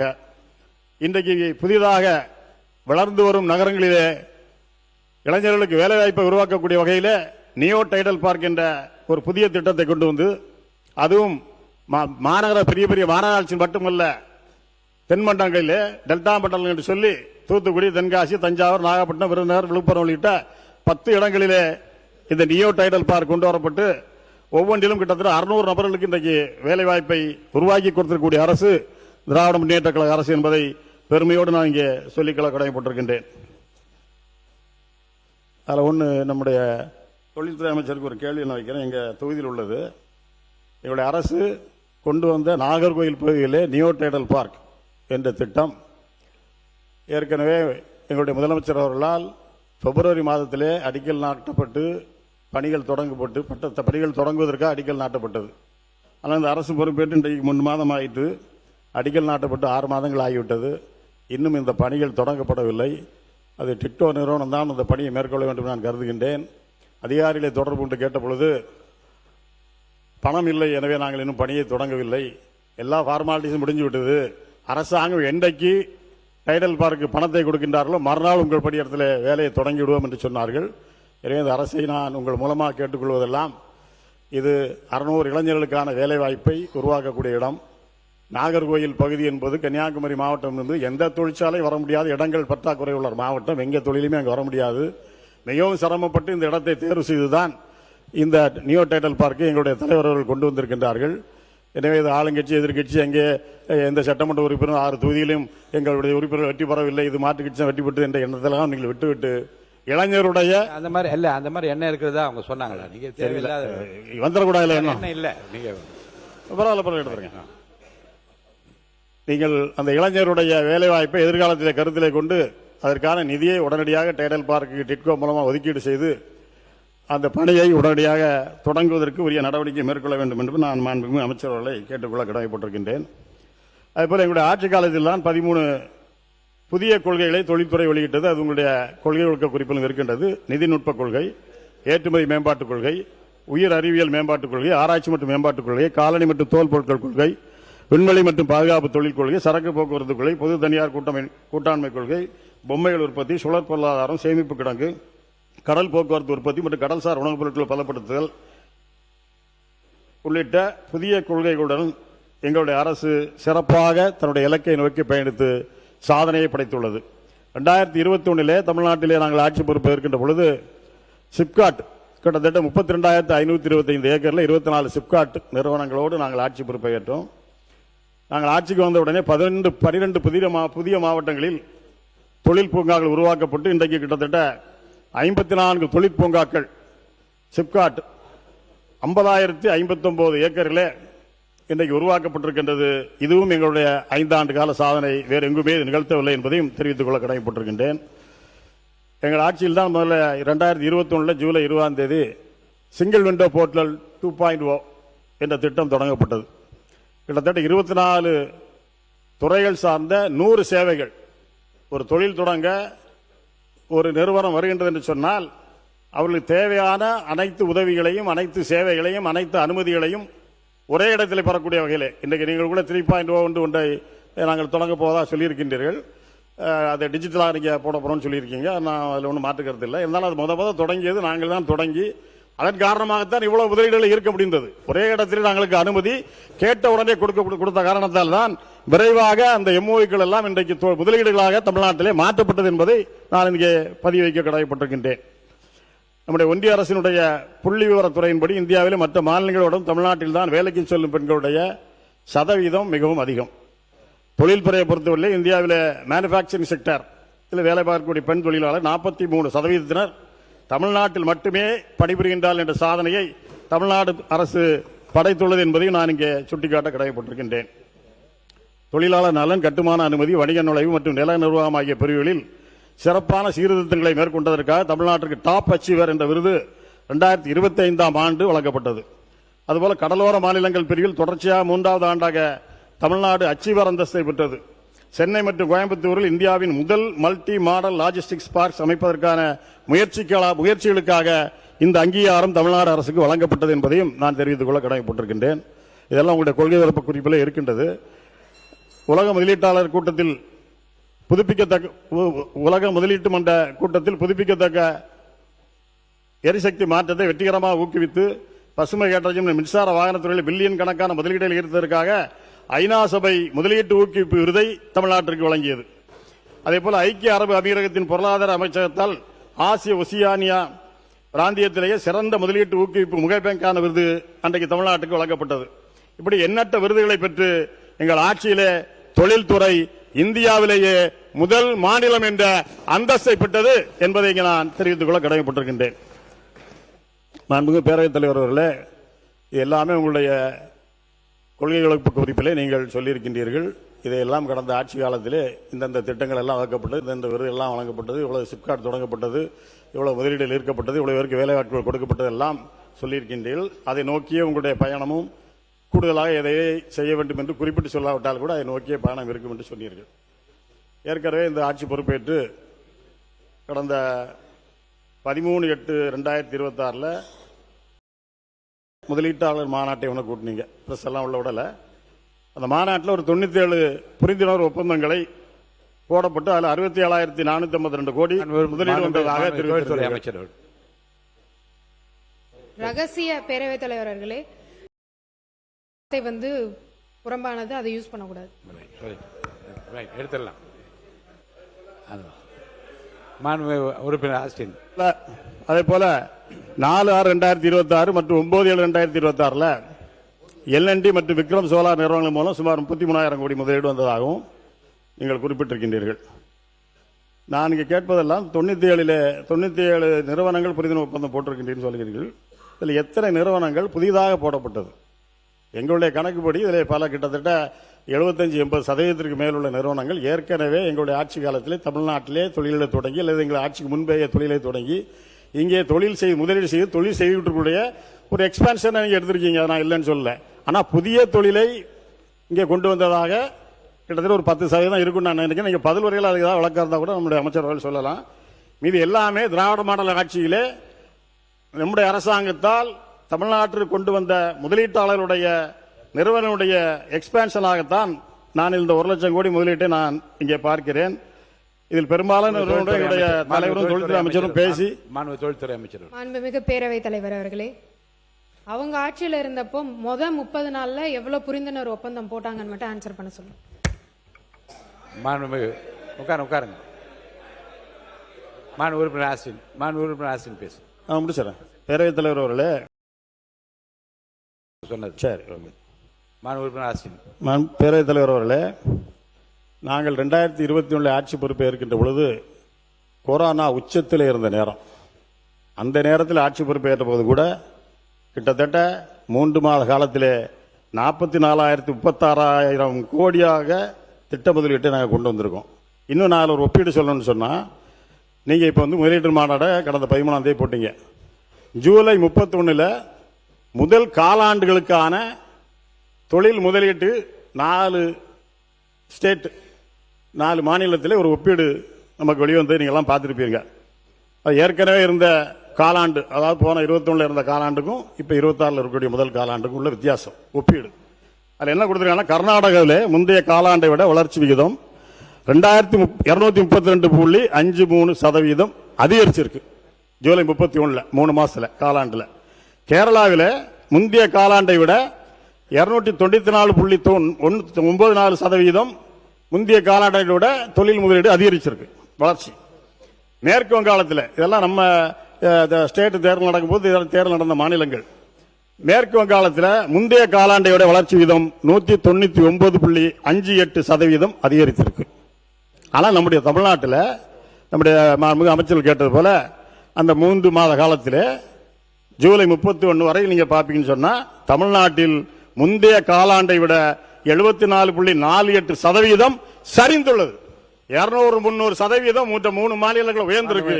தமிழ்நாட்டிலே சரிந்திருக்கிறது. யாரும் மறக்க முடியாது. உங்களுடைய குடியிருப்புகளே எங்களுடைய பேரவைத் தலைவர் அவர்களே, அமைச்சர் அவங்க சொல்லட்டும் பதில் சொல்லு. அவர் குற்றச்சாட்டு வந்து பயங்கரமா வைக்கிறாரு. அதுக்கு ப்ராஜெக்ட்ஸ் டுடேன்னு ஒரு பத்திரிகை, அது வந்து ஒரு நீங்க காசு கொடுத்தா எதுனாலும் எழுதிப்பாங்க, அது வந்து ஒரு பிரைவேட் பத்திரிகை. அந்த பத்திரிகையில எழுதப்பட்ட ஒரு தவறான செய்திய இங்க எடுத்துட்டு வந்து படிச்சு நம்மளுடைய தமிழ்நாடு எங்கேயோ போய்கிட்டு இருக்குன்னு தப்பான ஒரு நோக்கத்தை நீங்க வந்து சொல்லக்கூடாது. அதுவும் இல்லாம வந்த ஒரே 3 மாசத்துல 1 லட்சம் கோடி அப்படின்றது இன்னைக்கு வரை எந்த அரசாங்கமும் பண்ணல, நாங்க பண்ணியிருக்கோம். 1 லட்சம் இளைஞர்களுக்கும் இதனால வேலை கிடைக்க போகுது. இன்னொன்னு ஒண்ணு சொல்லிக்கிற பேரவைத் தலைவர் அவர்களே, இங்க வந்து அரசியல் பார்க்காம தொழில்துறைன்றது ஒரு சென்சிட்டிவான டாபிக். அதாவது இன்வெஸ்டர்ஸ் எல்லாரும் உட்கார்ந்து பார்த்துட்டு இருக்காங்க. இதுல அரசியல் அப்படின்றத என்னைக்குமே திணிக்கவே கூடாது. இங்க இருக்க 234 உறுப்பினர்களும் 1.5 ட்ரில்லியனை வந்து ரீச் பண்றதுக்கு எல்லாரும் ஹெல்ப்ஃபுல்லா இருந்து எல்லாரும் இதை அச்சீவ் பண்ணணும். இதை வந்து அந்த அரசாங்கம் செய்தது இந்த அரசாங்கம் செய்ததுன்னு அரசியல் பண்ணாம இளைஞர்களை மட்டுமே நோக்கமா நீங்க வச்சிருந்தீங்கன்னா இத பத்தி நீங்க பேச மாட்டீங்க.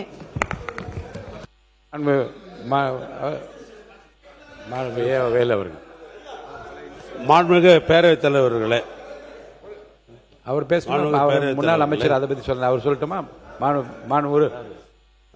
நீங்களே சொல்லுங்க. மாண்புமிகு பேரவைத் தலைவர்களே, எங்களுடைய சட்டமன்ற உறுப்பினர் ஒரு ஒப்பீடு சொல்லுகிறார். இல்ல அவர் என்ன சொல்றாங்கன்னா, ஒப்பீடு சொல்ற பத்திரிகை வந்து அதிகாரப்பூர்வமான அரசு இதழா, மத்திய அரசாங்கம் வெளியிட்டதா அல்லது அதிகாரப்பூர்வமாக எந்த அமைப்பு வெளியிட்டதுன்னு சொல்லாம நீங்க கொடுக்க தப்புன்னு சொல்றாங்க. தப்பு இல்லையே?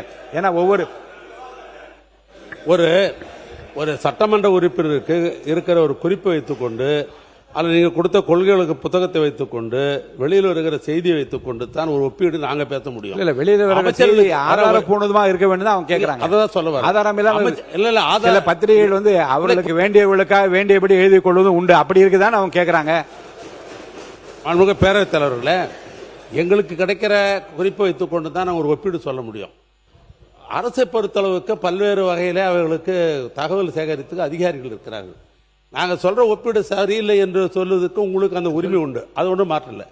அதை சொல்லுகிற இடையில காசு கொடுத்தா பத்திரிகைக்காரங்க எது வேணாலும் எழுதுவாங்க என்பது ஒட்டுமொத்த ஜனநாயகத்தை, ஏன்னா ஜனநாயகத்தில் 4வது தூணு பத்திரிகை, தொலைக்காட்சி, அதை கொச்சப்படுத்தக்கூடாதுன்றதா என்னுடைய முதல் பிரச்சனை. ஒன்று, மாண்புமிகு தொழில்துறை அமைச்சர் மாண்புமிகு உறுப்பினர் தங்கம் தென்னரசு அவர்கள். பேரவைத் தலைவர் அவர்களே, ஒரு அரசாங்கத்தினுடைய செயல்பாடுகளை குறித்து 3வது கண்ணாக இருந்து விமர்சனங்களை எடுத்து வைப்பது பத்திரிகைகள், ஊடகங்கள். அந்த பத்திரிகைகளில் வரக்கூடிய செய்திகள் மீது இப்படி நம்மளுடைய அவையிலே அப்படி ஆட்ரிபியூட் பண்ணக்கூடாது. அவர்கள் என்ன நடந்து கொண்டிருக்கிறதோ அதை பற்றி எழுதுவார்கள். எழுதுவதில் ஒப்பீடுகளை பண்ண முடியும். மேடம் ஒரு நிமிஷம் இருங்க. நீங்கள் அப்படி கொடுக்கக்கூடிய பத்திரிகைகளிலே ஆளுங்கட்சிக்கு ஆதரவாக காசு வாங்கி கொண்டு எழுதுகிறார்கள், எதிர்கட்சிகளுக்கு காசு வாங்கி கொண்டு எதிர்கட்சிகளுக்கு ஆதரவாக எழுதுகிறார்கள் என்றதெல்லாம் பொதுவாக பத்திரிகைகளை குறித்து அவ்வாறு அமைச்சர் அவர்கள் இந்த அவையிலே சொல்லக்கூடாது. பத்திரிகையில் 2 புறம். ஏன்னா நீங்க வந்து ஒரு பத்திரிகை ஒரு குறிப்பிட்ட ஒப்பீடை செய்திருக்கிறது, ஒரு குறிப்பிட்ட புள்ளி விவரத்தை கொடுத்திருக்கிறது என்பதற்காக இவர்கள் காசு வாங்கி கொண்டார்கள் என்று ஒரு பத்திரிகை பற்றி குறிப்பிடுவது என்பது ஒட்டுமொத்தமாக பத்திரிகையை வந்து எல்லா பத்திரிகையிலும் அது குறிப்பிடுவதாக அமைந்துவிடும். எனவே அது போன்ற ஒரு நிலைப்பாட்டையோ அது போன்ற ஒரு செய்தியோ மாண்புமிகு அமைச்சர் அவர்கள் அவையிலே சொல்வது அழகல்ல என்பதை நான் தெரிவித்தேன். மாண்புமிகு சட்டத்துறை அமைச்சர், நான் அதை பற்றி விளக்க நான் சொல்றேன் அப்புறமா. பேரவைத் தலைவர் அவர்களே, அமைச்சர் அவர்கள் சொன்னது வந்து ஒரு சில பத்திரிகைகள் நம்பகத்தன்மையில் நிறைய பத்திரிகைகள் இருக்கு. அதுல ஒரு சில பேர் வந்து அவர்களுக்கு தேவையான செய்திகள் அதெல்லாம் நம்பகத்தன்மை இல்லாத நிறைய வந்து பிசினஸ் ரிவ்யூஸ் எழுதுறவங்க நிறைய அந்த மாதிரி எழுதுவார்கள். அதை எடுத்துக்கொண்டு இது மாதிரியான ஒரு சபையில் பேசும் பொழுது முதலீட்டாளர்கள் அனைவரும் பார்த்து கொண்டிருக்கிறார்கள். அவர்களுக்கு ஒரு எண்ணம் வந்து தவறான எண்ணம் உருவாகும். அதன் மூலமாக மாநிலத்திற்கு கெட்ட பேர் என்ற ஒரு இதெல்லாம் சொன்னார். ஆதாரப்பூர்வமாக இப்ப தேசிய அளவில் கொடுக்கப்படும் ஒரு கணக்கீடும் அந்த மாதிரி கொடுத்தா பரவாயில்ல. ஏன்னா பத்திரிகைகள் நிறைய இருக்கு. இப்ப தினத்தந்தி கூட தான் நல்ல பத்திரிகை நல்லா இருக்கு. அவங்க கூட கடந்த வாரம் ஒரு செய்தி போட்டிருந்தாங்க. லஞ்சம் ஊழலுக்கு எதிராக முதல்வர் விஜய் அவர்கள் சாட்டையை சுழட்டி இருக்கிறான்னு போட்டிருக்காங்க. அதை அது போன்ற விஷயங்கள் கண்டிப்பாக நாம் நம்புறோம். ஏன்னா ஆக்கப்பூர்வமாக நம்பகத்தன்மை உள்ள பத்திரிகைகள் நிறைய இருக்கு. அதையெல்லாம் நம்ம கண்டிப்பா எடுத்துக்கிறோம். நம்பகத்தன்மை இல்லாத பத்திரிகைகள் பற்றி தான் அவங்க சொல்றாங்க. அது எந்த பத்திரிகை, அதை பத்தி நம்ம இந்த மாதிரியான ஒரு நேரத்தில் பேச வேண்டாம். உறுப்பினர் எடப்பாடி கே பழனிசாமி அவர்கள். மாண்புமிகு பேரவைத் தலைவர்களே, மாண்புமிகு தொழில்துறை அமைச்சர் சொன்னாங்க, அவங்களுடைய ஆட்சியில் நீங்கள் 1 லட்சம் கொண்டாந்துருக்கிறீங்க, அதில் எந்த ஒரு தவறு இல்லை. அதே போல் அனைத்து இந்திய அண்ணா திராவிட முன்னேற்ற கழக ஆட்சி இருக்கின்ற பொழுது 2015 தான் மாண்புமிகு இதயம் புரட்சித் தலைவி அம்மா அவர்கள் தமிழகத்துடைய முதலமைச்சராக இருக்கின்ற பொழுது தான் இந்த தொழில் முதலீட்டாளர் மாநாட்டை முதல்ல நடத்தினாங்க. பிறகு பார்த்தீங்கன்னா அதில் 2,62,200 கோடி தொழில் முதலில் ஈர்க்கப்பட்டு 74 புரிந்துணர்வு ஒப்பந்தங்கள் போடப்பட்டன. அதற்கு பிறகு அம்மாவுடைய அரசு 2019 ஜனவரியில் தொழில் முதலீட்டு மாநாட்டை சென்னையில் நடத்தி சுமார் 3,05,000 கோடி தொழில் முதலீட்டு ஈர்க்கப்பட்டு 304 புரிந்துணர்வு ஒப்பந்தங்கள் போடப்பட்டது. இது புரிந்துணர்வு ஒப்பந்தம் போட்டோம்னே உடனே வந்து தொழிற்சாலை வந்துடாது. பெரிய நிறுவனங்களாம் 3 வருஷம் 4 வருஷம் ஆகும் தொழிற்சாலை பயன்பாட்டுக்கு வருவதற்கு.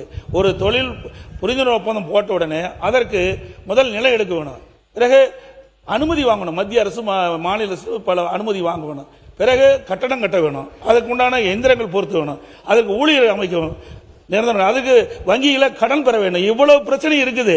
உடனே புரிந்துணர்வு ஒப்பந்தம் போட்ட எந்த தொழிற்சாலையும் பயன்பாட்டுக்கு வராது. ஆக பல புரிந்துணர்வு ஒப்பந்தங்கள் பயன்பாட்டுக்கு வரும், பல புரிந்துணர்வு ஒப்பந்தங்கள் வராமல் போகும். ஆகவே புரிந்துணர்வு ஒப்பந்தங்கள் போட்டதெல்லாம் நடைமுறைக்கு வருது என்பது சாத்தியமில்லை. ஆனால் அனைத்து இந்திய அண்ணா திராவிட முன்னேற்ற கழக ஆட்சியில் அம்மா இருக்கும்போது சரி, அம்மா மறைக்க பிறகும் சரி, அம்மாவுடைய அரசும் தொழில் முதலீட்டு ஈர்க்கப்பட்டு தொழிற்சாலை அதிகமாக துவங்கப்பட்டு இளைஞர்களுக்கு வாய்ப்பு கொடுக்கப்பட்டது. பொருளாதார முன்னேற்றம் ஏற்படுவதற்கு அனைத்து இந்திய அண்ணா திராவிட முன்னேற்ற கழக அரசு அடித்தளமாக அமைந்தது என்பதை அவையினுடைய கவனத்துக் கொண்டார். தொழில்துறை அமைச்சர் அவர்கள். மாண்புமிகு பேரவைத் தலைவர் அவர்களே, இன்னொன்று என்னன்னா, அந்த ப்ராஜெக்ட் ஸ்டூடெண்ட் இருக்கிற அந்த இதை எடுத்துட்டு வந்து இங்கே பேசும்போது ஒன்று மட்டும் அவங்க கூகுள் சர்ச் நார்மலாக பண்ணியிருந்தாலே தெரிஞ்சிருக்கும். நாங்கள் வந்த உடனே எல்என்டி 18,600 கோடியில் 8,200 வேலை வாய்ப்புகள் தரோன்னு சொல்லி போட்டிருந்தோம். ஆனால் அதில் அவர் சொன்னது பார்த்தீங்கன்னா 7,000 கோடின்னு தான் மென்ஷன் பண்ணியிருக்காங்க. நார்மலாக நீங்கள் ஒரு கூகுள் சர்ச் பண்ணியிருந்தாலே அந்த நம்பரே தப்புன்றது உங்களுக்கு தெரிஞ்சிருக்கும். இப்படிப்பட்ட ஒரு தவறான ஒரு செய்தியை எடுத்துட்டு வந்து இங்க சொல்லக்கூடாதுன்றது தான் நான் இங்க சொல்லிக்கிறேன். மாண்புமிகு உறுப்பினர்களுக்கு பழைய நிகழ்வுகளிலே நடந்த ஒரு விவாதத்தை பற்றி ஒரு குறிப்பை நான் இங்கே சொல்லுவது பொருத்தம் என்று கருதுகிறேன். 2017ஆம் ஆண்டு மாண்புமிகு பேரவைத் தலைவராக மாண்புமிகு தனபால் அவர்கள் இருக்கின்ற நிலையில் அவர் ஒரு குறிப்பை இங்கே படித்து காட்டுகிறார். 1998ஆம் ஆண்டு மார்ச் திங்கள் 20ஆம் நாள் அன்றைய முதலமைச்சர் மாண்புமிகு முத்தமிழறிஞர் மு கருணாநிதி அவர்கள் பத்திரிகையிலே வருகின்ற ஏசியங்களை வைத்து நாம் இங்கே விவாதம் செய்வது அழகல்ல என்று குறிப்பிட்டுள்ளதையும், 2011ஆம் ஆண்டு ஜனவரி 12ஆம் நாள் இன்றைய எதிர்க்கட்சி தலைவர் அவர்கள் அன்றைக்கு உரையாற்றுகையில் சொன்னதை மீண்டும் பதிவு செய்கிறேன் என்றும், அன்றைக்கு பேரவை முன்னவராக இருந்த மாண்புமிகு பேராசிரியர் க அன்பழகன் அவர்கள் 2010ஆம் ஆண்டு நவம்பர் திங்கள் 10ஆம் நாள் இங்கே உரையாற்றுகையில் குறிப்பிட்டதையே மீண்டும் பதிவு செய்து எதிர்க்கட்சி தலைவர் அவர்கள் எழுப்ப நினைக்கிற பிரச்சனைக்கு நான் மறுப்பதற்கான காரணத்தை விளக்கிற உடனே பேராசிரியர் பெருந்தகை பிறந்த பெரியவர் அன்பழகன் அவர்கள் சொன்னது, ஒரு செய்தி தன்னுடைய காதிற்கு வந்தால் கூட அது குற்றச்சாட்டு வடிவம் எடுக்கிறது என்று சொன்னால் அந்த குற்றச்சாட்டுக்கு ஆதாரம் இருக்கிறதா என்று கேட்டறிந்து அதன் பின்னர் தான் இந்த அவையிலே சொல்ல வேண்டும். வெளியில் எத்தனையோ செய்திகள் வரலாம், அப்படி வருகிற செய்திகளை எல்லாம் இங்கே பதிவு செய்வதற்கு இது ஒன்றும் பதிவுத்துறை அலுவலகம் அல்ல என்று அவர் சொல்லியிருக்கிறார். அதை இங்கே நான் பதிவு செய்ய விரும்புகின்றேன். மாண்புமிகு உறுப்பினர் ஏவா வேலு அவர்கள். மாண்புமிகு பேரவைத் தலைவர்களே, பத்திரிகை செய்தி வைத்துக்கொண்டு அதை உறுதிப்படுத்தி பேசக்கூடாது என்பது வேறு. நாங்கள் அதை சொல்லலை. பத்திரிகை காசு வாங்கி கொண்டு எழுதுகிறார்கள் என்பதுதான் குற்றச்சாட்டு. அப்படி பேசக்கூடாது. ஏன்னா ஜனநாயகத்தில் 4வது தூண் என்ற பத்திரிகை என்று நாமே இந்த சட்டமன்றத்திலே பல நேரம் பாராட்டி பேசியிருக்கிறோம். அப்படி இருக்கிற பொழுது பத்திரிகை காசு வாங்கி கொண்டு எழுதுகிறது, அப்படி நம்முடைய மின்துறை அமைச்சர் குறிப்பிட்டதை போல அவர் என்ன சொன்னார் கேட்டீங்கன்னா, சில பத்திரிகையினர் அது எந்த பத்திரிகை பேர் சொல்லிட்டு போட வேண்டியதான ஒழிய 10வது பத்திரிகை சொல்றது தவறு இல்ல. இந்த விவாதமே மாண்பு உறுப்பினர் ஆஸ்டின் அவர்கள் சொல்லியது, அவர் சொல்லிய தகவல் அதிகாரப்பூர்வமற்ற செய்தியாகத்தான் எடுத்துக்கொள்ள வேண்டுமே தவிர அது அதிகாரப்பூர்வமற்ற செய்தி. அதிகாரப்பூர்வமா அமைச்சர் என்ற முறையில் நான் அறிவிக்கிறேன், இந்த சாதனைகள் எல்லாம் செய்திருக்கிறார் என்று அவர் அறிவிக்கிறார். அதில் வந்து ஆதாரம் இல்லாத அந்த பத்திரிகை செய்திகளை பற்றி அவர் சொன்னது வந்து எல்லா ஒட்டுமொத்த பத்திரிகையும் தொழில்துறை அமைச்சர் வெறுப்பதாகவோ அவர்களை பற்றி வெறுப்புணர்வு ஏற்படுவதை எடுத்துக்கொள்ளக்கூடாது. அப்படிப்பட்ட எண்ணத்தை அவர் வெளியிடவில்லை என்று நான் கருதுகின்றேன். பத்திரிகை துறையை பற்றி இந்த மன்றத்தில் இருக்கிற மாமன்றத்தில் இருக்கிற அத்தனை உறுப்பு மிகப்பெரிய மரியாதை உண்டு.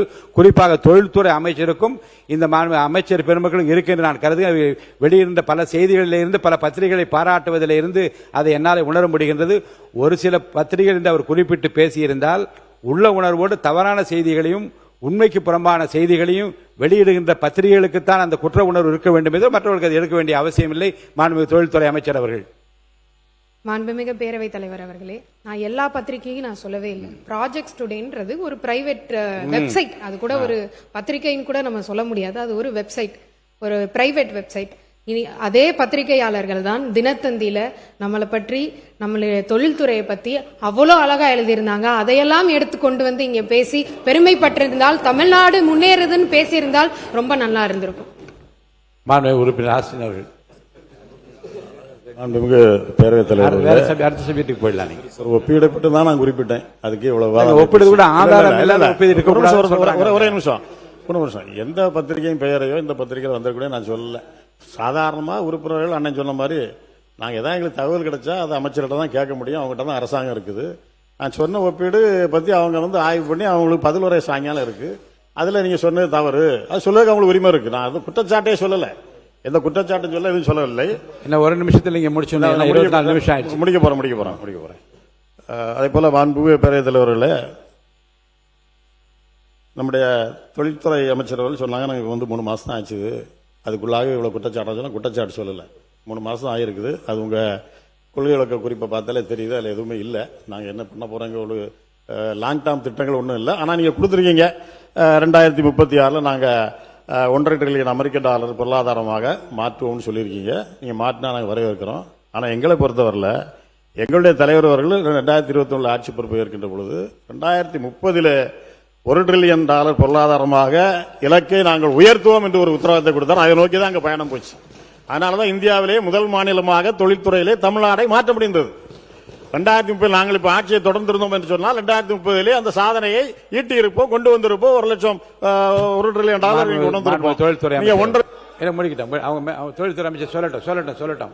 மாண்புமிகு பேரவைத் தலைவர் அவர்களே, நான் இப்பதான் சொல்லி முடித்தேன்.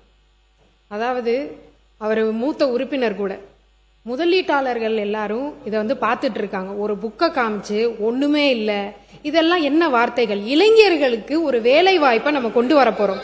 அதுக்கு இப்படி நாங்க அதை செய்தோம் இதை செய்தோம்ன்றதை விட்டுட்டு இளைஞர்கள் தான் உங்களுடைய நோக்கம் என்றால் இந்த மாதிரியான தப்பான ஒரு பதிவை நீங்க பதிவு செய்யக்கூடாது. அது தவறான செயல். நாங்க வந்து ஆலோசனை சொல்லலாம், அறிவுரை சொல்லலாம், கருத்துக்களை சொல்லலாம். ஆனால் அவங்களை வாழ்த்த முடியாது. என்ன இருக்கோ அதுதான் நாங்க சொல்ல முடியும். எதிர்கட்சியோட கடமை. அதைத்தான் நான் சொல்றேன். அதைத்தான் சொல்றேன். நான் உங்களை கேட்டுக்கொள்ள 2 கருத்து ஒரே கருத்து தான் முடிச்சிருக்கேன். கேட்டுக்கொள்ளதெல்லாம் நீங்க வந்து $1.5 டிரில்லியன் அமெரிக்க டாலர் நீங்க வந்து கொண்டுறோம்னு சொல்லியிருக்கீங்க. எங்களுடைய ஆட்சி இந்த காலத்தில் அமைந்து எங்களுடைய முதலமைச்சர் அந்த பக்கத்தில் முதலமைச்சராக இருந்து ஏற்கனவே எங்களுடைய தொழில்துறை அமைச்சராக இருந்த TR ராஜா அவர்கள் இங்கே தொழில்துறை அமைச்சராக இருந்தாருன்னா அந்த 2036 $2 டிரில்லியன் அமெரிக்க டாலரை நாங்கள் பொருளாதார வளர்ச்சியாக கொண்டு வந்திருப்போம் என்ற உத்தரவாதத்தை நான் தருகின்றேன். நீங்கள் நல்லா உழையுங்கள். நாங்கள் யாரும் உங்களுக்கு எதிரில்லை. நல்லா உழையுங்கள். கடுமையாக உழைத்தால் தான் தொழில்துறையிலே முன்னேற்றத்தை கொண்டு வர முடியும். அப்படி உழைத்த காரணத்தால் தான் எங்களுடைய தலைவர் அவர்களும் தொழில்துறை அமைச்சர் அவர்களும் உழைத்து கடுமையாக முதலீட்டாளர்களை சந்தித்து அதன் மூலமாகத்தான் இந்த உயரத்தை நாங்கள் உச்சத்தை நாங்கள் முடிச்சிட்டேன் எட்டி இருக்கின்றோம். எனவே அதே போல் நீங்கள் உழையுங்கள். முடிந்தால் ஓரளவுக்கு எங்களுடைய இலக்கிலே ஒரு பாதையாவது நீங்கள் நிவர்த்தி செய்யணும்னு சொன்னால் நான் வரையறுக்க கடமைப்பட்டிருக்கின்றோம். அதே போல் இங்கே பேசுகின்ற பொழுது அமைச்சர் நான் முடிச்சிட்டே தான் லாஸ்ட் அமைச்சர்கள் குறிப்பிட்டார்கள். முதலீட்டாளர்கள்லாம் பார்த்து கொண்டிருக்காங்க, தப்பா நினைக்க மாட்டாங்களா, தவறெல்லாம் சிந்திக்க மாட்டாங்களா, இப்படிலாம் பேசுறீங்கன்னு சொன்னாங்க. நேற்று நம்ம அன்பு முதலமைச்சர் அவர்கள் 110 விதியின் கீழே ஒன்று கொண்டு வந்தாங்க. பரந்தூர் விமான நிலைய திட்டத்தை இந்த அரசு ரத்து செய்து சொன்னாங்க. இதை பார்த்து முதலீட்டாளர்கள் தவறுலாம் நினைப்பாங்களா, நினைக்க மாட்டாங்களா? தான் இன்னைக்கு முதலீடுகளை ஈர்க்கக்கூடியதுக்கு பரந்தூர் விமான நிலையம் தான் மிக முக்கியமான. இது நான் கிட்டத்தட்ட 2000 ஏக்கருக்கு மேல நாங்க எடுத்துட்டோம். மாண்புமிகு பொதுப்பணித்துறை அமைச்சர், மாண்புமிகு பொதுப்பணித்துறை அமைச்சர் சொல்லுங்க. மாண்புமிகு பேரவைத் தலைவர் அவர்களே, பரந்தூர் விமான நிலையமா இல்லை விவசாயிகள் கண்ணீரானா எங்கள் தலைவர் விவசாயிகள் கண்ணீர் பக்கம் தான் நிற்பார். இதை உறுதியாக சொல்றோம். மாண்பு முதலமைச்சர் நேற்றே சொல்லியிருக்காரு, கூடிய விரைவில் விமான நிலையத்துக்கான இடம் கூடிய விரைவில் அறிவிக்கப்படும் சொல்லியிருக்கிறாரு. ஆனால் எங்களுடைய தலைவருடைய முதல் பிரச்சாரம் காலடிப்பட்டது விவசாயிகளுடைய கண்ணீருக்காக, விவசாயத்திற்காக குரல் கொடுக்கும் சொல்லக்கூடிய டெல்டாவில் பிறந்தவர்கள் நாங்கள் சொல்லக்கூடியவர்கள் பரந்தூருடைய விவசாயிகளுக்கு எதிராக, பரந்தூர் மட்டுமல்ல திருவண்ணாமலையில் மேல்மா விவசாயிகளுக்காக குண்ட சட்டம் போட்டது திமுக. அப்ப இன்றைக்கு விவசாயிகள் மட்டுமல்ல ஒட்டுமொத்த நீர்வளமும் எத்தனை ஏரிகள் என்பது இருக்குங்கிறது மூத்த உறுப்பினருக்கு தெரியுமா? கிட்டத்தட்ட 200க்கும் மேற்பட்ட தமிழகத்தில் மிக அதிக ஏரிகள் 381 நிறைந்த மாவட்டம், ஏரிகள் நிறைந்த மாவட்டம். அப்ப 381 ஏரிகளை பத்தி அவங்க பேசினதில்ல, மக்களுடைய குரலுக்கு பேசினதில்ல. நேற்றே தெளிவா சொல்லியாச்சு. சென்னை விமான நிலையத்துடைய இன்னைக்கு இருக்கக்கூடிய பங்கு என்ன, அதை அடுத்த லெவல்ல கொண்டு போறதுக்கான அரசினுடைய நிலைப்பாடு என்ன எல்லாம் சொல்லியாச்சு.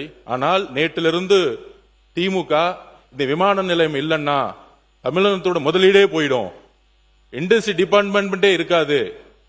முன்னாள் அமைச்சரா இருக்கக்கூடிய இண்டஸ்ட்ரி மினிஸ்டர் திமுக எல்லாரும் சொல்றாங்க. இண்டஸ்ட்ரி வர்றதுக்கு முக்கியமான காரணம் என்ன தெரியுங்களா? Single window system. ஊழல் இல்லாத ஒரு அமைச்சர், ஒரு முதலமைச்சர், ஒரு அரசாங்கம், எந்த நிறுவனம் இருந்தாலும் முதலமைச்சர் இன்னைக்கு நேரடியாக சந்தித்து எந்த இன்வெஸ்ட்மெண்ட் இருந்தாலும் வாங்க, நானே எல்லா துறையிலையும் எந்த விதமான ஹடில்ஸும் இல்லாம சிங்கிள் விண்டோ சிஸ்டத்துல 45 நாள்ல எல்லா பர்மிஷனும் வாங்கி கொடுக்கறோம்னு சொல்லக்கூடியவர் சிஎம். அப்படிதான் ஒவ்வொரு துறையில நடந்துட்டு இருக்காரு. அதனால நேத்து கூட நடந்துச்சு.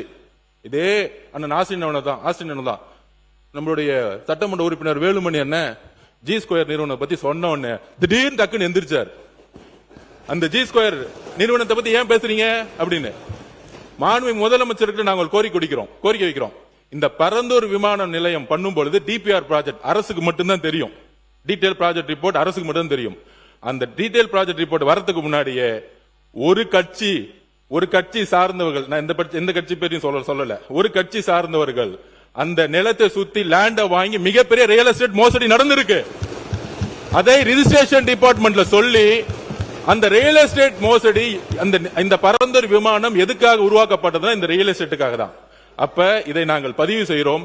விவசாயிகளுக்காக, விவசாயிகளோட கண்ணீருக்காக கிட்டத்தட்ட 2 போகம் அங்க விவசாய உற்பத்தி பண்ணிட்டு இருக்காங்க. 2 போகம்.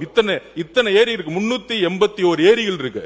இதுக்காக விவசாயிகள் பக்கம் நிக்கிறதுக்காக தான் இது கேன்சல் செய்யப்பட்டதை தவிர இதுல எங்களுக்கு எந்த விதமான அரசியல் உள்ளிடும் எழுதி வச்சுக் கொள்ளுங்கள்.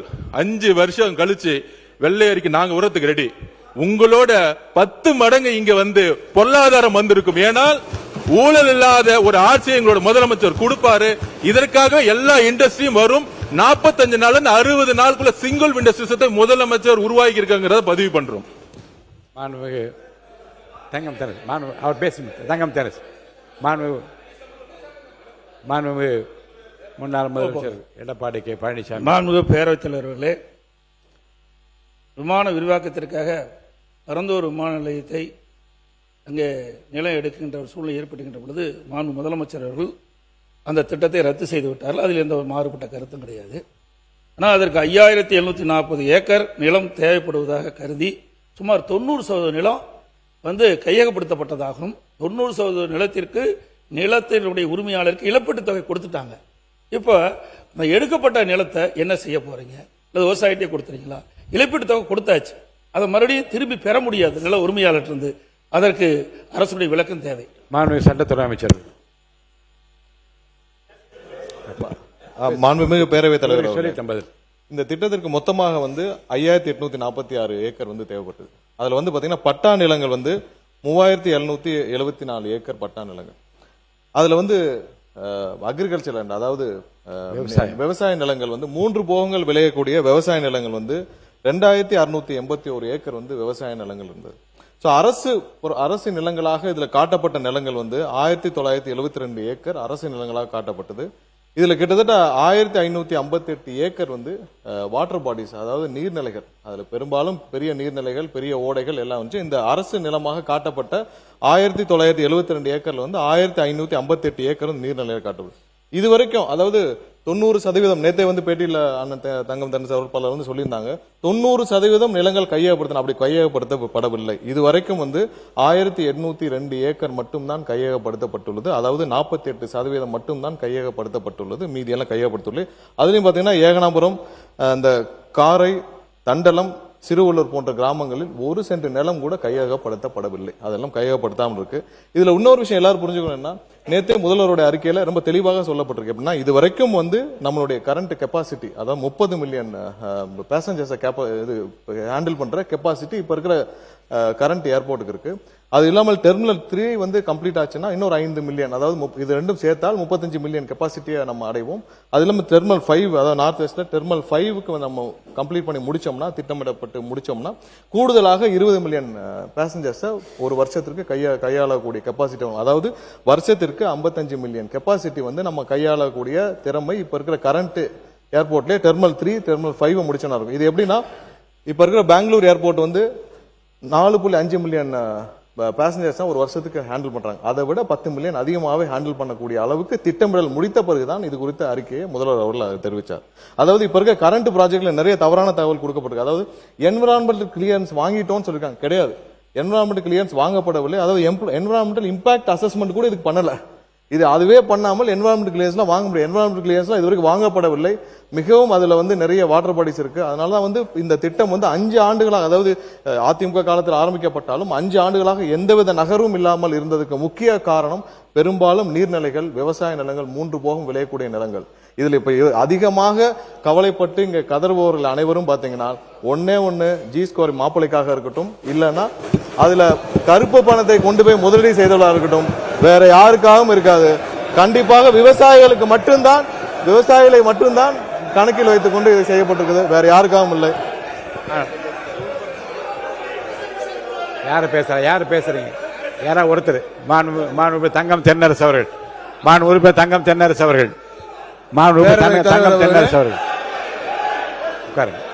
பேரவைத் தலைவர் அவர்களே, பேரவைத் தலைவர் அவர்களே, விவாதம், பேரவைத் தலைவர் அவர்களே, முடிச்சிருங்க. முடிங்க. பேரவைத் தலைவர், சட்டத்துறை அமைச்சர் எல்லாத்திற்கும் இங்க பாருங்க, எல்லாத்திற்கும் எந்திரிக்க வேண்டியது. இது ஒண்ணு பிடி பீரியட் இல்ல, எல்லாத்துக்கும் எந்திரிச்சு உட்கார அளவுக்கு. ஜி ஸ்கொயர் மாப்பிள்ளைன்னு சொன்னா என்ன தவறு இருக்கு? ஜி ஸ்கொயர் மாப்பிள்ளைன்னு ஊரே சொல்லுச்சு, என்ன தவறு இருக்கு? இது எல்லாத்துக்கும் எந்திரிச்சு உட்காருக்கு. இது ஒண்ணு பிடி பீரியட் இல்ல. உட்காருங்க, பேசலாம். உட்காருங்க. மாண்புமிகு தங்கம் தென்னரசு அவர்கள்.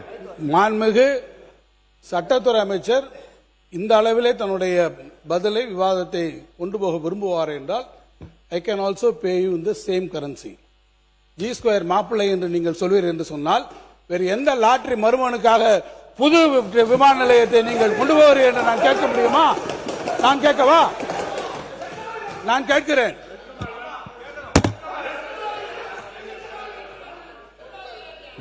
உட்காருங்க. என்னங்க மாண்புமிகு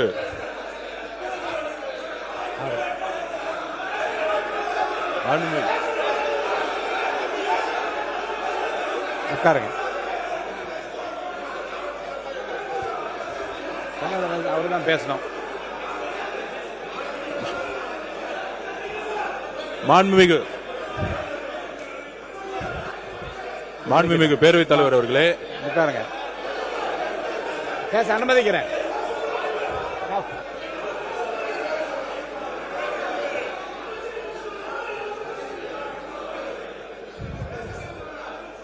சுருக்கமா சொல்லலாம். மாணவ பொதுப்பணித்துறை அமைச்சர் சுருக்கமா சொல்லி முடிக்கணும். உட்காருங்க. அவர் சொல்லட்டுங்க.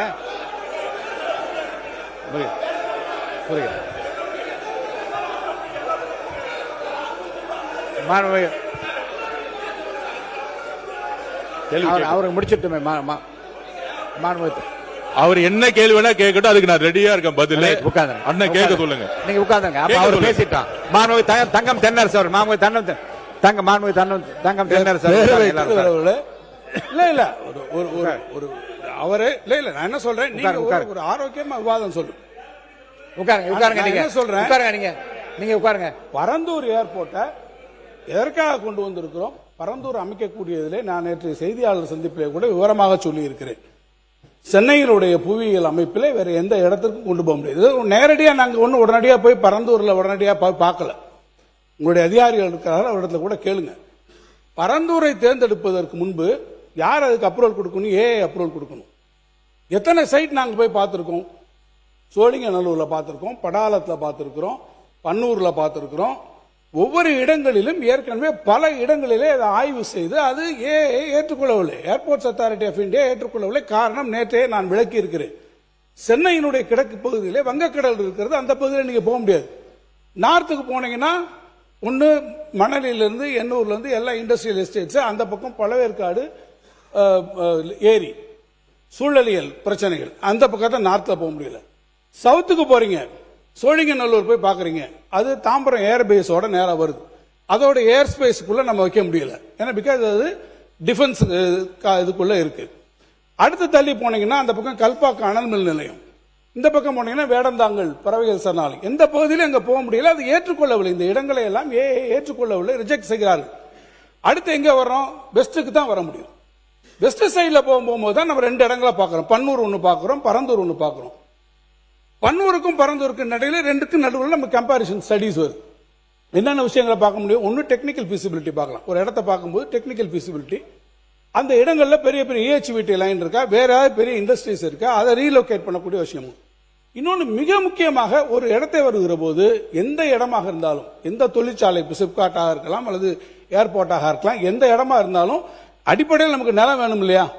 அந்த நிலத்தில் போகும்போது யாராவது ஒருவரை டிஸ்லோகேட் போக வேண்டும், அங்கே இருந்து மக்களை மாற்ற வேண்டும் என்றால் யார் எந்த இடத்தில் மிக குறைந்த அளவிலே மக்கள் அதனால் பாதிக்கப்படுவார் என்பதை கணக்கெடுக்கணும். அப்படி எடுக்கிற போதுதான் பரந்தூரை நாம் அந்த இடத்தை தேர்வு செய்ய வேண்டிய நிலை வந்து. இன்னொன்று காஸ்ட் ஆஃப் லேண்ட், இதெல்லாமே பல காரணங்கள். இவ்வளவும் பண்ணிதான் பரந்தூர் எடுக்கப்பட்டதை தவிர மாண்புமிகு பொதுப்பணித்துறை அமைச்சர் சொன்னதை போல அதில் எந்த விதமான ஒரு உள்நோக்கங்களும் நிச்சயமாக இல்லை என்பதை நான் திட்டவட்டமாக தெரியவில்லை. இல்ல அவர் ஒன்று சொன்னார், மாண்புமிகு பொதுப்பணித்துறை அமைச்சர் அவர்கள் சொன்னார்கள். அதுல அதுக்கான முழுக்க டெக்னிக்கல் ஃபீசிபிலிட்டி. அரசாங்கங்கள் ஈடுபடுகிறது, நாங்க மட்டும் கிடையாது. ஒன்றிய அரசு இத்தனை இடங்களையும் பார்த்ததுக்கு பிறகு ஒன்றிய அரசு இறுதியாக அவர்கள் அப்ரூவல் கொடுத்தது, நம்முடைய சிவில் ஏவியேஷன் மினிஸ்ட்ரி ஃபைனலாக அப்ரூவல் கொடுத்தது பரந்தூரில் கொடுத்தார். எனவேதான் பரந்தூரை நாம் எடுத்துக்கொண்டிருக்கிறோம். இப்ப நீங்க சொல்றீங்க நாங்க இன்னொரு இடத்தை பார்க்க போறோம். போய் பார்க்க போற இடத்துல இதே சூழ்நிலைகள் வரும், இதே இடத்துல வரும். விவசாய நிலங்கள், இப்ப நீங்க எப்படி இருந்தா நிலங்களுக்கு போவீங்க, அங்க போகும்போது இதே இவாலுவேஷன் நீங்க பண்ண வேண்டி இருக்கும். நீங்க பண்ணுங்க, நாங்க அதை பத்தி பார்க்கல. இந்த ப்ராஜெக்ட் இத்தனை வருஷத்துக்கு அப்புறம், இவ்வளவு நம்ம டிராவல் பண்ணி வந்ததுக்கு அப்புறம் இன்னைக்கு நீங்க விட்டுட்டீங்கன்னா இனி இது எப்ப வரப்போகுது? சரி, சென்னை இருக்கக்கூடிய எக்ஸிஸ்டிங் விமான நிலையத்தை நீங்க நாங்க பண்றோம்னு சொல்றீங்க. எத்தனை பேர் அங்க, நீங்க எப்படி செகண்ட் ரன்வே அங்க எப்படி வரும்? இதே ஜியோகிராபிக்கலா டெமோகிராபிக்கா சென்னையில் இருக்கக்கூடிய எக்ஸிஸ்டிங் ஏர்போர்ட்ல எவ்வளவு பெரிய பிரச்சனை வரும்? எத்தனை பேரை நீங்க மீனம்பாக்கத்துல இருந்து டிஸ்லோகேட் பண்ணுவீங்க? அதனுடைய டென்சிட்டி ஆஃப் பாப்புலேஷன் நீங்க யோசிச்சு பாருங்க. சுற்று வட்டாரத்தில் நிறைய பிரச்சனைகள் இருக்கு. ஆகவே நாங்கள் சொல்வது, பரந்தூர் விமான நிலையத்தை நீங்கள் முடக்குவது. முடிச்சிடறேன் மினிஸ்டர், முடிச்சிடறேன். இல்ல அதுல நாங்க சொன்னதுபடி நீங்க ஏற்கனவே முடிச்சிடறேன், ஜஸ்ட் கன்க்ளூடிங். ஆக ஏற்கனவே அங்கே இருக்கக்கூடியவர்கள் ஏறத்தாழ 2500 மேற்கொள்ள பட்டா நிலங்களை வைத்திருப்பவர்களுக்கு காம்பன்சேஷன் கொடுத்து அக்விசிஷன்லாம் முடிந்து ப்ராகிரஸ் எல்லாம் வந்ததுக்கு அப்புறம் இந்த திட்டத்தை கைவிடுவது என்பது தமிழ்நாட்டினுடைய ஒட்டுமொத்த பொருளாதார வளர்ச்சிக்கும் அது நிச்சயமாக எதிரானதாக இருக்கும். அந்த வளர்ச்சிக்கு உதவாது. நீங்கள் சொல்றபடி 1.5 ட்ரில்லியன் அமெரிக்கன் டாலர் எக்கானமி என்பதை ஒருபுறம் நீங்கள் சொல்லிக்கொண்டே இன்னொரு புறம் அதற்கு எதிராக செய்கிறீர்கள் என்பதுதான் எங்களுடைய நிலைப்பாடு. அதைத்தான் நாங்கள் விளக்கியோம். மாண்புமிகு சட்டத்துறை அமைச்சர், மாண்புமிகு பேரவைத் தலைவர்கள் மீண்டும் அந்த தவறான தகவல் தான் பதிவு செய்யறாங்க. அவருக்கு சொல்லிட்டான். இல்ல முடிச்சிட்டு போயிடுறேன். இல்ல இவர் முடிச்சிடறேன், அவருக்கு சொல்லிட்டோம். பதில் சொன்ன பிறகு உங்களுக்கு அனுமதி தரேன். சரி பேசு. மாண்புமிகு பேரவைத் தலைவர்களே, நான் கேட்ட வினாவுக்கு மாண்புமிகு எரிசக்தித்துறை அமைச்சர் முழுமையான விளக்கம் கொடுக்கல. ஏன்னா அங்க பரந்தூர் விமான நிலையத்திற்கு அவர் பதிலளித்தது 48% நிலம் கையகப்படுத்திருக்கிறாங்க. அதில் 1702 ஏக்கர் நிலம் கையகப்படுத்தப்பட்டதாக, அதற்கு உண்டான இழப்பீட்டு தொகை விவசாயிடத்தை கொடுத்தாச்சு. இப்போ 1702 ஏக்கரை விவசாயிக்கு கொடுப்பீங்களா, இல்லது வேறு திட்டத்துக்கு பயன்படுத்துவீங்களா, இல்லது விவசாயத்திலிருந்து அந்த தொகையை பெறுவீங்களா என்ற விளக்கத்தை மாண்புமிகு எரிசக்தித்துறை அமைச்சர் விளக்க வேண்டும். மாண்புமிகு சட்டத்துறை அமைச்சர். மாண்புமிகு பேரவைத் தலைவர்களே, இதுல திரும்ப திரும்ப தவறான தகவல் கொடுத்துட்டு இருக்காங்கன்றத நம்ம சொன்னது. ஏன்னா 90ல இருந்து 95% நம்ம வந்து அக்யூர் பண்ணி முடிச்சிட்டோம், அக்யூசேஷன் முடிச்சிட்டோம், கையகப்படுத்தி முடிச்சிட்டோம்னு சொன்னாங்க. அது கிடையாது. 48% மட்டும்தான் கையகப்படுத்தப்பட்டு உள்ளது. மீதி எல்லாம் வந்து அதுல 1500 ஏக்கர் வந்து நீர்நிலைகளாக இருக்கின்றதா நம்மளுடையது. இது கடந்த 5 வருடங்களாக இந்த இதுல வந்து கையகப்படுத்தப்பட்ட நிலங்கள் எப்படி எந்த மாதிரினா, யார் யாரெல்லாம் வெளியூர்கள்ல வசிக்கிறார்களோ அவர்களுடைய நிலங்கள் மட்டும்தான் வந்து ஃபோர்ஸ்ஃபுல்லா வந்து நீங்க வந்து உங்களுடைய வங்கி கணக்கில் போடப்படும் சொல்லி ஃபோர்ஸ்ஃபுல்லா கையகப்படுத்தினாங்களே தவிர்த்து உள்ளூர்ல அதான் நான் சொல்லப்பட்ட இந்த 4 பெரிய கிராமங்களில் இதுவரை 1 சென்ட் நிலம் கூட கையகப்படுத்தவில்லை. இந்த மக்கள் வந்து 1000 நாட்களுக்கு மேல கடுமையான போராட்டம் நடத்தப்படுதான். அப்பொழுது எங்களுடைய தலைவர் அண்ணன் விஜய் அவர்கள் முதலமைச்சர் அவருடைய கவனத்திற்கு சென்று நேரடியாக அந்த மக்கள், ஏன்னா அந்த மக்கள் எல்லாம் அகதிகளாக ஆந்திராவிற்கு செல்ல தயாரானார்கள். சோ அப்பதான் வந்து முதல்வருடைய கவனத்திற்கு கொண்டு போய் அவரே வந்து அதை சமூக ஊடகங்கள் வழியாக பார்த்து இதை நம்ம கண்டிப்பா கையில் எடுக்கணும்னு சொல்லி முதல்வராக அப்பொழுது எங்களுடைய தலைவர் நேரடியாக தலையிட்டு நேரடியாக அந்த மக்களுக்கு போய் சொன்னதா. ஏன்னா அந்த ப்ராஜெக்டை ஃபுல்லா அண்டர்ஸ்டாண்ட் பண்ணி அப்ப இருக்கிற ரன்வே வந்து இங்க இருக்கிற நீர்நிலைகள் மேல போக முடியாதுன்னு சொல்லி முதல்வர் அவர்கள் அப்பயே வந்து அந்த ஏர்போர்ட் அத்தாரிட்டிக்குரிய நபர்களிடம் எல்லாரோடையும் ஆலோசிச்சிட்ட பிறகுதான் அந்த முடிவை ரொம்ப ஆழமாக அந்த முடிவை எடுத்து இந்த இடம் வந்து ஏர்போர்ட்டுக்கும் ரன்வேக்கும் உகந்ததில்லைன்னு சொல்லி பல வல்லுநர்களும் ஆலோசிச்சு அதுக்கப்புறம் தான் அந்த முடிவே எடுத்தார். ஏன்னா அது வந்து அந்த இடத்துல ரன்வே போட்டாலும் அது உகந்ததில்லைன்னு சொல்லி முடிவை எடுத்த பிறகுதான் அந்த முடிவை எடுத்தார். இப்போ உங்களுக்கு தேவை நம்ம ஒரு 55 மில்லியன் நபர்களை ஹேண்டில் பண்ணக்கூடிய கெப்பாசிட்டி உள்ள ஒரு ஏர்போர்ட் தான். ஏன்னா இன்னைக்கு பெங்களூர் ஏர்போர்ட்டை கம்பேர் பண்றீங்க, பெங்களூர் ஏர்போர்ட்டோட கெப்பாசிட்டி இன்னைக்கு வந்து 4.5 மில்லியன் 44 மில்லியன் நபர்களை தான் ஹேண்டில் பண்றாங்க ஒரு வருஷத்துக்கு. சோ அதை விட 10 மில்லியன் அதிகமாக ஹேண்டில் பண்ணக்கூடிய கெப்பாசிட்டிக்கான திட்டத்தை வகுத்த பிறகுதான் முதல்வர் அவர் நேற்று வந்து அந்த இதுவே வந்து அறிவிச்சாங்க. சோ இதெல்லாம் இதுக்கும் தொழில்துறைக்கும் ஒன்றும் நீங்க பெரிய வித்தியாசம்லாம் பண்ண வேண்டாம். அதற்கும் இதற்கும் வேற வேரியேஷன். நம்ம அதை விட அதிகமான ஹேண்டில் பண்ணக்கூடிய கெப்பாசிட்டி வச்சுதான் பண்றோம். இதற்காக சொந்த நாட்டு மக்களையே வந்து நம்ம அகதிகளாக வெளியேற்ற முடியாது. அதற்கான மாற்று திட்டங்களை கண்டிப்பாக உருவாக்கப்படும். கையகப்படுத்த நிலம் குறித்து கண்டிப்பாக முதல்வர் ஆலோசிச்சுட்டு என்ன முடிவோ பின்னாடி எடுக்கப்படும். தொழில்துறை அமைச்சர் அவங்க எல்லாம் பேசுறாங்க, முடிக்கிட்டு உட்காருங்க. தொழில்துறை பள்ளிக்கல்வித்துறை அமைச்சரா பேசுங்க. மாண்புமிகு பேரவைத் தலைவர் அவர்களே, அவர் முன்னாள் அமைச்சர் சுட்டி காட்டிய போது விரிவா எல்லாத்தையும் சொன்னாரு. அந்த பரந்தூர்ல தான் நீங்க எடுக்கிற லேண்டுக்கு காசு கொடுத்துருவீங்க, அங்க இருக்க விவசாயிகளுக்கு காசு கொடுத்துருவீங்க. ஒரு தொல்லியல் துறை அமைச்சரா சொல்றேன், 1000 ஆண்டுகால பொக்கிஷம் கம்பன் கால்வாய்னு ஒரு தொல்லியல் பொக்கிஷம் அங்க ஓடுது. இன்னொரு கால்வாய் உங்களால் உருவாக்க முடியுமா? பரந்தூர்ல நீங்க அங்க ஒரு விமான நிலையம் கட்டிட்டா அது ஒரு உறிஞ்சி நிலம். மிகை நீர் வருகிற பொழுது அது இந்த சென்னைக்கு வெள்ளம் வருவதை தடுக்கக்கூடியது. அப்ப இன்னொரு வெள்ளத்தை சென்னை தாங்குமா? அப்ப பரந்தூர்ல நீங்க கிரீன் ஏர்போர்ட் எல்லாம் கட்ட முடியாது. வேணா வாட்டர் ஏர்போர்ட் வேணா கட்டி மிதந்து வேணா போலாம். விவசாயிகள் சார்பில் சொன்னதை செய்த மாண்புமிகு முதல்வருக்கு நான் நன்றி சொல்கிறேன். மாண்புமிகு தொழில்துறை அமைச்சர். மாண்புமிகு பேரவைத் தலைவர் அவர்களே, அவங்க முடிச்சிட்டு வரேதான். மாண்புமிகு தொழில்துறை அமைச்சர் முன்னாள் முதலமைச்சர் உட்காருங்க. மாண்புமிகு உறுப்பினர் வந்து கேள்வி கேட்டிருந்தாரு. இந்த திட்டத்தை கைவிட்டுட்டீங்க, கையகப்படுத்திய நிலத்தை வந்து என்ன பண்ண போறீங்கன்னு. மாற்று தொழில் திட்டங்கள் மக்களை பாதிக்காதவாறு கையகப்படுத்தப்பட்ட நிலங்களில் செயல்படுத்தப்படும். இதன் மூலம் தொழில் வளர்ச்சி மற்றும் வேலை வாய்ப்பு, பொருளாதார வளர்ச்சி இப்பகுதியில் ஏற்படும். அதை விட இவ்வளோ நேரம் வந்து ஒரு சில விஷயங்கள் வந்து பேசிட்டே இருந்தாங்க. ஏன் பரந்தூர் கைவிடப்பட்டது? இதுக்கு வந்து முக்கிய ரீசன் வந்து அங்க வந்து பல காலமா ரைஸ் கல்டிவேஷன் வந்து பண்ணிட்டு இருக்காங்க. அதாவது 3 சீசன்ஸ், சாம்பா, தள்ளடி, சொர்ணாவரி அப்படின்ற 3 சீசன்ல டிஃப்ரெண்ட் அந்த இது வந்து நம்ம கல்டிவேட் பண்ணிட்டு இருக்காங்க. ரொட்டேஷன்ல கிரவுண்ட் நட்டும் சுகர் கேனும் பண்ணிட்டு இருக்காங்க. அதே மாதிரி ட்ரை சீசன்ல பல்சஸ் அண்ட் மில்லட்ஸ் வந்து பண்ணிட்டு இருக்காங்க. இதை தவிர 10,000s of metric ton rice வந்து ஆனுவலி தமிழ்நாடு சிவில் சப்ளைஸ் கார்பரேஷனுக்கு வந்து கொடுத்துட்டு இருக்காங்க அங்க இருக்கிற விவசாயிகள். இது மட்டும் இல்லாம பிடிஎஸ் டிஸ்ட்ரிபியூஷனுக்கும் அவங்க வந்து கொடுத்துட்டு இருக்காங்க. இந்த நிலம் வந்து என்ன அப்படின்னு பாத்தீங்கன்னா, எப்பயுமே ஒரு வாட்டர் பாடி, அதாவது மழை பெய்யாம இருந்தாலும் அங்க வந்து கல்டிவேஷன் நடக்கக்கூடிய அப்படிப்பட்ட ஒரு விளை நிலம். அந்த இடத்த நம்ம வந்து இன்னைக்கு ஏர்போர்ட்டா மாத்தணும்னு சொல்லிட்டு இருக்கோம். இதை தவிர அங்க வாட்டர் கேனல் வந்து 2 இருக்கு. குணகரம்பாக்கம், கம்மங்கால் கேனல், 2 கேனல்ஸ் வந்து இங்க இருக்கு. இது வந்து எப்படி உங்களுக்கு செயல்படுதுன்னா, ஒரு ப்ரெஷரை ரிலீஸ் பண்ணி அந்த வாட்டர் பாடி வந்து தானாவே அடையார் ரிவருக்கும் செம்பரம்பாக்கம் லேக்குக்கும் இன்னைக்கு வந்து போய்கிட்டு இருக்கு.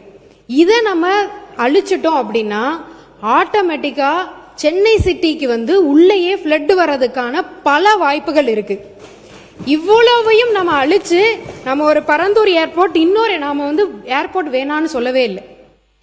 இன்னொரு இடத்த நாங்க இந்த மாதிரி அதுவும் அது ஒரு சரிவான இருக்கிற ஒரு விளைநிலம், அந்த இடத்துல நீங்க எவ்வளவு தூரம் மண்ணை போட்டு இன்னொரு ஒரு ஏர்போர்ட்டை நீங்க கொண்டு வருவீங்க? இதே இது கொச்சின்ல நடந்தது. இதனால 14 நாள் வந்து அந்த ஏர்போர்ட் வந்து பூட்டி கிடக்கப்பட்டது. இதே மாதிரி ஒரு விளைநிலத்தை கொண்டு வந்து அந்த ஏர்போர்ட் 14 நாள் பூட்டி கிடந்தது. இது மட்டும் இல்லாம இன்னைக்கு எங்களுடைய மாண்புமிகு முதலமைச்சர் அன்னைக்கு ராகுல்ன்ற ஒரு பையன், இந்த பையன் அன்னைக்கு ஒரு பேட்டி கொடுத்திருந்தாங்க. எங்களுக்கு பரந்தூர் விமானம் வேண்டாம், நாங்க என்ன அந்த விமானத்துல பறக்கவா போறோம் அப்படின்னு எங்களை காப்பாத்துங்கன்னு ஒரு வார்த்தை சொன்ன அந்த ஒரு வார்த்தைக்காக இன்னைக்கு இந்த அறிவிப்பு மக்கள் கொண்டாடுறாங்க. அங்க நடந்த ஒரு ரீசன்ட் லோக்கல் பாடி மீட்டிங்ல விஜய் ரோடு அப்படின்னு சொல்லி நாங்க வைக்க போறோம்னு அறிக்கையே அவங்க வந்து இன்னைக்கு விட்டுருக்காங்க. மக்கள் அத்தனை பேரும். இதனால விவசாயிகளோட வாழ்வாதாரம் பாதிக்கப்படும், 1500 நீர்நிலைகள் பாதிக்கப்படும், 1000 குடும்பங்கள் இடம்பெயரணும். இதையெல்லாம் கன்சிடர் பண்ணாம ஒரு ஏர்போர்ட்டை நம்ம எப்படி அங்க கொண்டு வர முடியும்? இதை தவிர இன்னொரு வந்து கேட்டிருந்தாரு. நான் ஒரே ஒரு கேள்வி கேட்கிறேன். சென்னை ஏர்போர்ட் மீனம்பாக்கம் ஏன் நீங்க 5 வருடம் கிடப்புல போட்டு வச்சிருந்தீங்க? மேல இருந்து சென்ட்ரல் கவர்மெண்ட் உங்களுக்கு அன்னைக்கே அப்ரூவல் கொடுத்திருந்தாங்க. நீங்க ஏன் 5 வருஷம் அதை சும்மாவே வச்சிருந்தீங்க? உங்களுக்கே தெரியும் பரந்தூர் ஏர்போர்ட் வந்ததுன்னா இன்னும் 5 வருஷம் ஆகும்னு. ஆனா அதை எக்ஸ்பான்ஷன் அன்னைக்கே பண்ணிருந்திருக்கலாம். அதுக்கான சென்ட்ரல் கவர்மெண்ட் அதுக்கான அப்ரூவலும் கொடுத்தாங்க. என்ன நோக்கத்துக்காக நீங்க இதை வந்து ஸ்டாப் பண்ணி வச்சிருந்தீங்க? உங்களோட மனசாட்சியை நீங்களே கேட்டுக்கோங்க. நீங்க பேசுங்க, தொடர்ந்து பேசி முடிங்க. நீங்க பேசுங்க, உட்காருங்க, அவங்க பேசி முடிக்கல. இது மட்டும் இல்லாம இன்னைக்கு வந்து சொல்றாங்க இதனால வந்து தொழிலே வந்து பாதிக்கப்படும் தமிழ்நாட்டுல. அப்ப 49% எலக்ட்ரானிக் எக்ஸ்போர்ட் வந்து இன்னைக்கு பரந்தூர் ஏர்போர்ட்டை நம்பிதான் இன்னைக்கு போய்கிட்டு இருக்கா. 41% எலக்ட்ரானிக்ஸ் எக்ஸ்போர்ட் இன்னைக்கு போர்ட் மூலமாவும் ஏர் கார்கோ மூலமாவும் சென்னை ஏர்போர்ட் மூலமா தான் அனுப்பிச்சிட்டு இருக்கோம். நாம வந்து இன்னைக்குமே எதையுமே நம்ம சொல்லவே இல்லை. எங்களுக்கு ஏர்போர்ட் வேணும், 2வது ஏர்போர்ட் வேணும். எக்ஸ்பான்ஷனுமே உள்ள இருக்கிற காரிடோர்லே தான் வரப்போகுது. அந்த எக்ஸ்பான்ஷன் ஏதோ அவர் சொல்றாரு எதையோ இடிச்சிட்டு நம்ம வந்து ரன்வே பண்ண போறோம்னு. அப்படியெல்லாம் கிடையவே கிடையாது. அதுக்காக ஏர்போர்ட் அத்தாரிட்டி இந்தியா வந்து ஏற்கனவே வந்து T5 முனையத்தின் பயணிகள் முனையம் வந்து உத்தேசிக்கப்பட்டிருக்கு. அதே மாதிரி T5 முனையத்தின் புறவழி சாலை, தாம்பரம் மதுரவாயில் சாலை அமைக்க மாநில அரசின் அனுமதியும் ஒத்துழைப்பும் கோரியுள்ளது. நெக்ஸ்ட் 10 வருஷத்துக்கு இது வந்து நம்மளுக்கு கண்டிப்பா ஒரு இது இருக்கும். அதே மாதிரி அடுத்து செகண்ட் ஏர்போர்ட் மக்கள் பாதிக்கப்படாம, விவசாய நிலங்கள் பாதிக்கப்படாம, அதே மாதிரி சிப்காட்டும் அதே மாதிரி இருக்கிற மக்கள் பாதிக்கப்படாம, விளைநிலங்கள் பாதிக்கப்படாம, அப்படி இருக்கிற நிலங்கள் மட்டும்தான் கையகப்படுத்தப்படும்.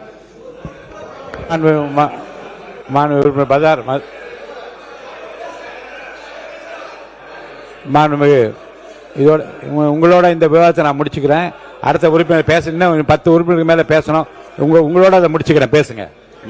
மாண்புமிகு பேரவைத் தலைவர்களே, இதில் சம்பந்தம் இல்லாத நான் எழுந்திருக்க மாட்டேன். உங்களுக்கே தெரியும், இந்த ஒன்றிய அரசாங்கம் இந்த விமான நிலையம் அமைப்பது, விமானத்தை ஓட்டுவது என்பது ஒன்றிய அரசாங்கத்துக்கு அதிகாரத்துக்கு உட்பட்டது, மாநில அரசாங்கத்திற்கு அல்ல. மாநில அரசாங்கம் நிலம் கையகப்படுத்துவதோடு நம்முடைய பணிகள் முடிந்து விடுகிறது. அந்த ஒன்றிய அரசாங்கத்துடைய ஆணையை ஏற்று இது சம்பந்தப்பட்ட இந்த பரந்தூர் ஏகநாதபுரம் என்ற பகுதியில் 13 வில்லேஜுகள், 2 மாத்திரம் இல்லை, இந்த 13 வில்லேஜுகள் எடுக்கணும்னு முடிவு பண்ணப்பட்டு ஒரு குழு அமைக்கப்பட்டது மாநில அரசாங்கத்தின் சார்பாக. அந்த குழுவில் நான் தான் இடம்பெற்றேன். நம்முடைய மாண்புமிகு சட்டமன்ற உறுப்பினர் தங்கத்தினர், மாவட்டத்தை சேர்ந்த அன்பரசு 3 அமைச்சர்கள் இடம்பெற்றோம். நாங்கள் நேரடியாக காஞ்சிபுரத்துக்கே சென்று மாவட்ட ஆட்சி அலுவலகத்தில் ஒரு விரிவான ஒரு நாள் முழுவதும் அந்த விவசாயிகளெல்லாம் கூட்டம் அழைத்து பேசினோம். அவர்கள் அதில் 11 வில்லேஜ் இருக்கும், அவங்களே ஒப்புதல் தந்தாங்க. 2 வில்லேஜ் தான், ஏகநாதபுரமும் இந்த பரந்தூர் 2 வில்லேஜ் தான் அது ஒப்புதல் தரல. அதுக்கு பின்னால் இதே சட்டமன்றத்தை மேலே அமைச்சர் அறையில் என்னுடைய சேம்பர்ல 2 முறை வர வச்சு நாங்க பேசணும். அந்த அடிப்படையில் 11 பேரும் முன்வந்து வந்த விவசாயி கொடுக்கிற காரணத்தினால்தான் இந்த முயற்சிக்கு நாங்கள் தமிழக அரசு அதற்கு நாங்கள் ஈடுபட்டோம். ஒன்று. அதற்கு பின்னால் தொடர்ந்து நிலஎடுப்பு பணிகளுக்காக அங்கே டிஆர்ஓ ஆர்டிஓ எல்லாம் போடப்பட்டு பணிகள் நடைபெற்றுக் கொண்டிருக்கிறது. அமைச்சர்கள் குறிப்பிட்ட அந்த வாதத்தை எடுத்துக்கொண்டாலும் கூட ஏறத்தாழ 48-50% சொல்றாரு. இது இல்லாமல் அரசாங்கத்தினுடைய புறம்போக்கு இடங்கள்லாம் வேற இருக்குது, அதெல்லாம் சேர்த்து தான் சொன்னார் என்று கிட்டத்தட்ட 80-90% சொன்னதுக்கு காரணம் என்னன்னா அரசு நிலையம் சேர்த்து தான் சொன்னார். ஒன்று. இப்ப நாங்க 2 கேட்க விரும்புவது, ஏன்னா தனிப்பட்ட முறையில் பரந்தூர் விமானமும் ஏகநாதபுரத்தில் ஒரு விமானம் வச்சாக்கா இங்க இருக்கிற எதிர்கட்சியில் இருக்கிறவங்களாம் நான் விமானம் ஏறணும் அந்த நோக்கம்லாம் இல்லை. இந்த தமிழ்நாட்டுடைய பொருளாதாரத்தை முன்னேற்ற வேண்டிய என்கிற அடிப்படையில் விமானத்தை விரிவாக்கம் பண்ணணும். பக்கத்தில் கர்நாடகமாகலாம் பக்கத்தில் இருக்க ஆந்திராவெல்லாம் விரிவாக்கம் செய்யப்பட்டு பொருளாதாரம் நாளுக்கு நாள் கூடிக்கொண்டிருக்கிறது. அந்த அடிப்படையில் தான் இந்த முயற்சி வழியே இது தனிப்பட்ட முறையில் திராவிட முன்னேற்ற கழகம் இது இல்லை. ஒன்று. இன்னொன்று, எங்களுடைய சட்டமன்ற உறுப்பினர் கேட்டார், நம்முடைய எதிர்க்கட்சி முன்னாள் அமைச்சர் எடப்பாடி பழனிசாமி அவர்களும் கேட்டார்கள். இப்ப கையகப்படுத்திட்டோம், பணம் எல்லாம் கொடுத்தாச்சு, விவசாயிக்கெல்லாம் போய் சேர்ந்துருச்சு. அது சதவீதம் நுண்ண பண்ண இருக்கலாம். அந்த எடுத்துட்ட இடத்தை அது வேற எதுக்கு பயனும் படுத்த முடியாது. அதை பற்றி எல்லாம் உரிய நேரத்தில் உரிய நேரத்தில் அதை பற்றி முடிவெல்லாம் அவர்கள் அறிவிப்பார்கள். மாநில உறுப்பினர் மதார் பத்ருதீன் அவர்கள் நீங்க பேச ஆரம்பிக்கலாம்.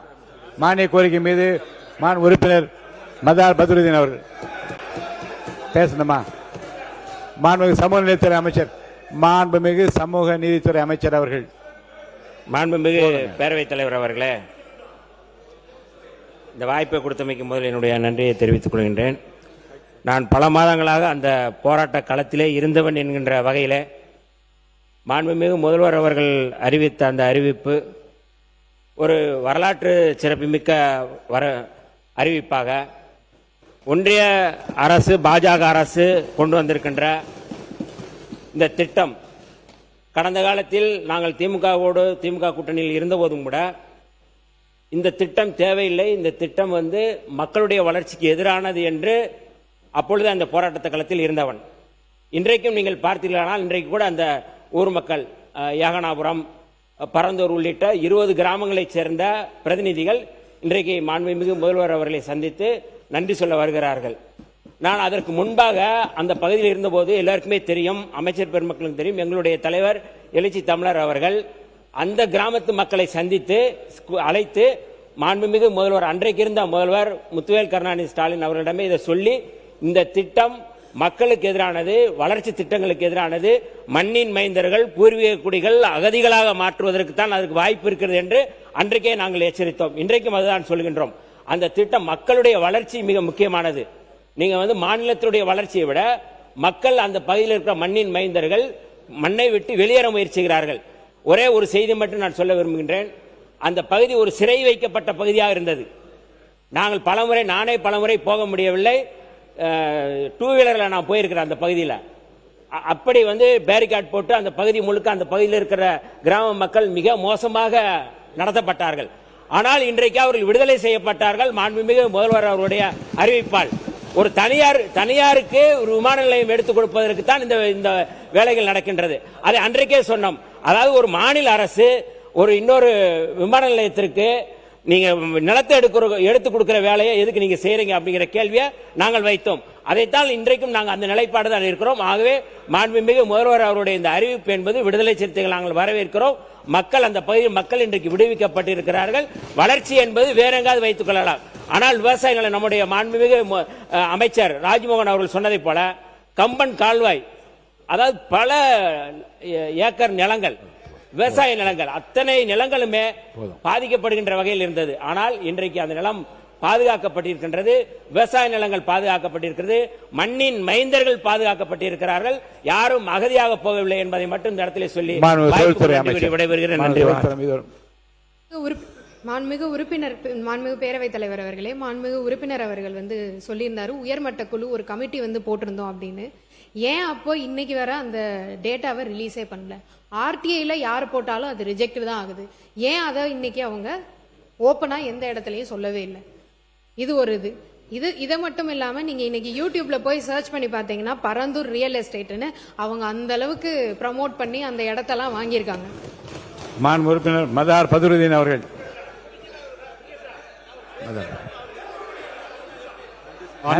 நன்றி சொல்லி இல்ல குறுக்கீடு இல்லாம 24 நிமிஷம் உங்களுக்கு கொடுத்துட்டேன், போதுமானது.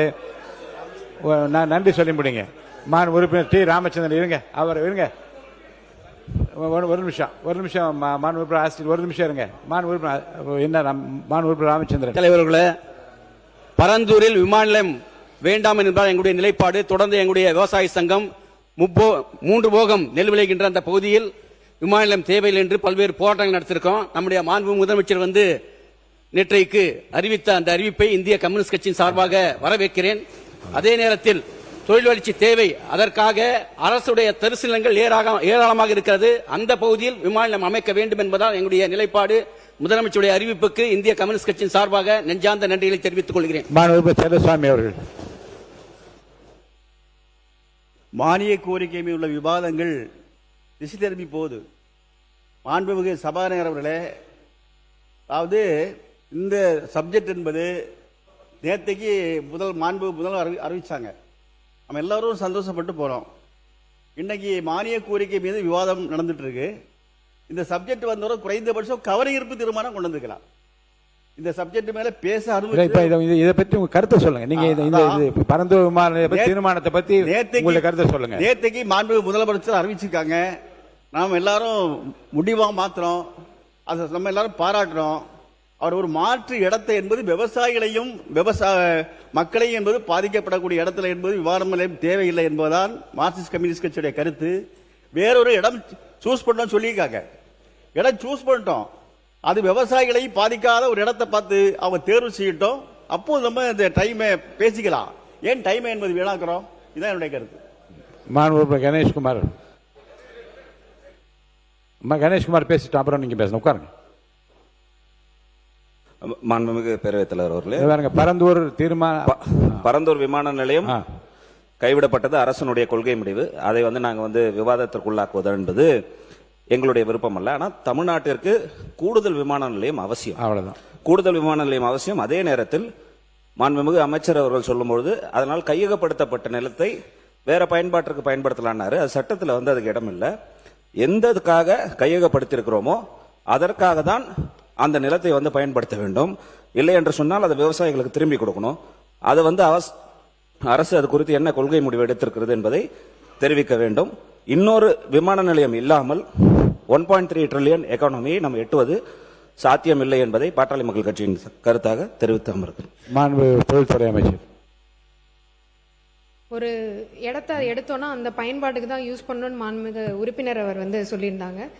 Right to fair compensation and transparency in land acquisition, rehabilitation and resettlement act 2013 clause 1999 படி ஒரு குறிப்பிட்ட திட்டத்திற்கு கையகப்படுத்தும் நிலம் அத்திட்டம் சில காரணங்களால் செயல்படுத்த இயலவில்லை எனில் மற்ற பொது திட்டங்களுக்கு அரசு ஒதுக்கீடு செய்து உத்தரவு வழங்கிட சட்டங்களில் வழிவகை உள்ளது. வேலுமணி அவர்கள், மாண்பு உறுப்பினர் எஸ்பி வேலுமணி அவர்கள் உட்காருங்க. மாண்பு கணேஷ்குமார் உட்காருங்க. மாண்பு எஸ்பி வேலுமணி அவர்கள். மாண்புமிகு பேரவைத் தலைவர் அவர்களே, நான் நேற்று முதலமைச்சருக்கு வைத்த கோரிக்கையை பற்றி தான் டிஸ்கஷன் போச்சு. நான் வைத்த கோரிக்கை என்னன்னா, எங்க கோவை மாவட்டத்தில் என்னோட தொகுதிக்கு அருகில் இருக்கக்கூடிய ஜி ஸ்கொயர் நிறுவனம் 1000 ஏக்கருக்கு மேல அவங்க அந்த நிலத்தை எடுத்து அதுல பாத்தீங்கன்னா ஒரு பெரிய மலையை உடைச்சிருக்காங்க. நான் தனிப்பட்ட நிறுவனத்து மேலதான் பண்ணேன், யாரு மேல அதுல குற்றச்சாட்டுல. அப்பதான் ஆசிரியர் தேவையில்லாம எந்திரிச்சாரு. 1000 ஏக்கர் நிலத்தை கையகப்படுத்தி அதுல பெரிய மலையே உடைச்சிருக்காங்க, மண் எடுத்திருக்காங்க. அரசு நிலங்களை வாய்க்கால்களை ஆக்கிரமிச்சிருக்காங்க. விவசாய நிலங்களை சட்டத்துக்கு புறம்பா பிரைவேட். நீங்க பரந்தூரை பத்தி சொல்றதுக்காக தான் உங்களுக்கு செய்தியை பற்றி சொல்றீங்க. முடிச்சறேன். அதே போல பாத்தீங்கன்னா இன்றைக்கு மான்களும் சிறுத்தை புலி கொல்லப்பட்டிருக்கிறது. அதான் முதலமைச்சர் நடவடிக்கை எடுக்கணும்னு சொன்னேன். அதே போல பாத்தீங்கன்னா இன்றைக்கு அந்த நிறுவனத்தின் மேல நடவடிக்கை மாண்பு முதலமைச்சர் எடுக்க வேண்டும். அதே போல பாத்தீங்கன்னா ஆசிரியர் பேசும்போது சொன்னாரு, இந்த தொழில்துறையில அதாவது ஒரே இடத்துல எல்லா அப்ரூவல் கொடுக்கிறது அவங்களுடைய ஆட்சின்னு சொன்னாங்க. நானும் தொழில்துறை அமைச்சரா 2011 இருந்தேன். அதாவது 1991 தான் புரைத்துறை அம்மா அவர்கள் சிங்கிள் விண்டோ சிஸ்டத்தை, சிங்கிள் விண்டோ கிளியரன்ஸ் கொண்டு வந்தாங்க.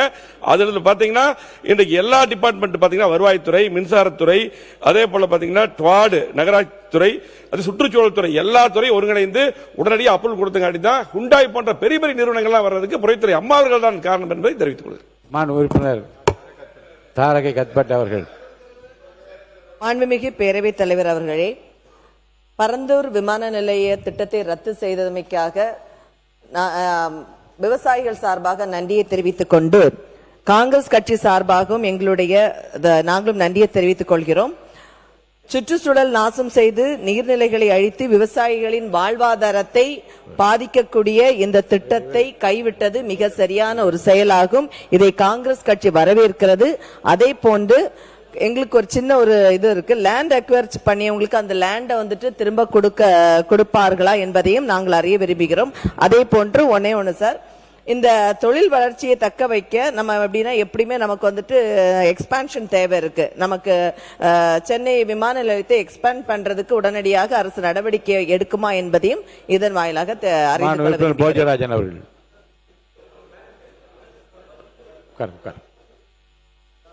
மாண்புமிகு பேரவைத் தலைவர் அவர்களே, மத்திய அரசை பொறுத்த அளவிலே மாநில அரசின் தொழில் வளர்ச்சி தான் முக்கியம். அந்த வளர்ச்சிக்கு எது எது தேவையோ நிச்சயமாக மத்திய அரசு ப்ரொபோசல், இங்க மாநில அரசு கொடுக்கின்ற ப்ரொபோசலை வச்சுதான் செஞ்சிருக்கே தவிர, நமது அமைச்சர் அவர்கள் சொன்னது போல் மத்திய அரசு ஒரு முடிவு எடுக்கல. இங்க இருக்கிற மாநில அரசு கொடுக்கின்ற ப்ரொபோசலை வச்சு மத்திய அரசு அதற்கு ஒரு முடிவு எடுக்கின்றது. ஆனால் மத்திய அரசு தமிழக அரசின் தொழில் வளர்ச்சியை பற்றி அக்கறை கொண்டுள்ளது. இந்த திட்டம் இங்கு இல்லை என்றாலும் கூட எங்களுடைய வேண்டுகோள், உடனடியாக வேறு மாற்று திட்டங்களை ஏற்படுத்தி தமிழகத்தின் தொழில் வளர்ச்சிக்கு எந்த தங்கு தடை இல்லாமல் செய்ய வேண்டும் என்பதுதான் எங்களுடைய வேண்டுகோள். நன்றி.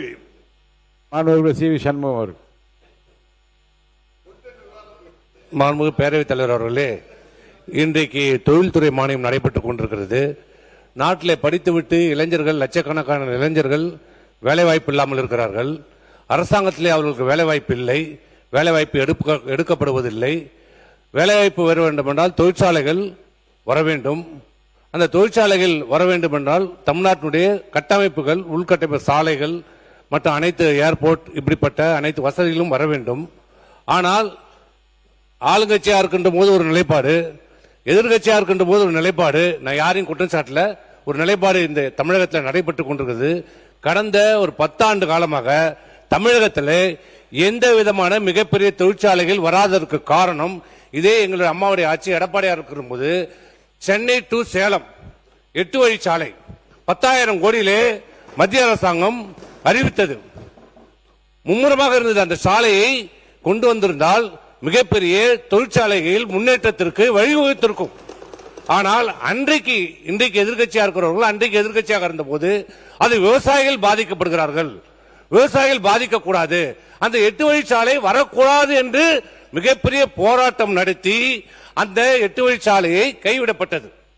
இன்றைக்கு அவர்களே ஆளுங்கட்சியாக இருக்கின்ற போது அதே விவசாயிகளை பற்றி கவலைப்படாமல் பரந்தூர் விமான நிலையத்தை கொண்டு வந்திருக்கிறார்கள். விமான நிலையம் வேண்டும், ஏதோ ஒரு விதத்தில் பாதிப்பு எங்க போனாலும் விவசாயிகளும் எடுக்கப்படதான் வேண்டும். ஆனால் இன்றைக்கு ஆளுங்கட்சியா இருக்கிறவர்கள் விவசாயிகள் பாதிக்கப்படக்கூடாது என்பதற்காக அதை கைவிடுகிறோம். ஆனால் நாங்கள் விமான நிலையத்தை விரிவாக்கம் செய்வதற்கு நடவடிக்கை எடுக்கிறோம், 2வது விமான நிலையம் கொண்டு வர நடவடிக்கை எடுக்கணும். ஆனால் என்ன நடக்கிறது? இங்க அரசியல் நடக்கிறது. அரசியல் நடப்பதால் தமிழகத்திலே எந்த வளர்ச்சியும் வருவதை தடுத்துக் கொண்டிருக்கிறார்கள். இந்த போக்கு மாறினால்தான் இங்க தொழில் வளர்ச்சி வரும். இல்லைன்னா நீங்க சொல்ற மாதிரி 1 ட்ரில்லியனும் வராது, 1.5 ட்ரில்லியனும் இந்த தமிழகத்துக்கு வராது.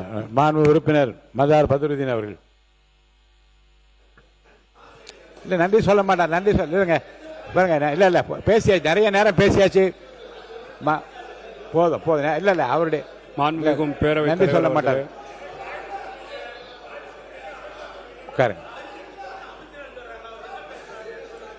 நன்றி சொன்ன இல்ல, நன்றி சொல்ல மட்டும் அனுமதிக்கிறேன், இல்லைன்னா அனுமதிக்க முடியாம. உட்காருங்க. இல்ல உட்காருங்க. இல்ல உட்காருங்க. முடிங்க. நன்றி சொல்லி முடிங்க. நன்றி சொல்லி முடிங்க. மாண்புமிகு பேரவைத் தலைவர் அவர்களே, நான் இந்த விவாதத்துக்குள்ளேயும் போக விரும்பல. இல்ல உள்ள இனிமே அனுமதிப்பு தான் இல்ல, விவாதத்துக்குள்ள அனுமதிப்பு தான் இல்ல.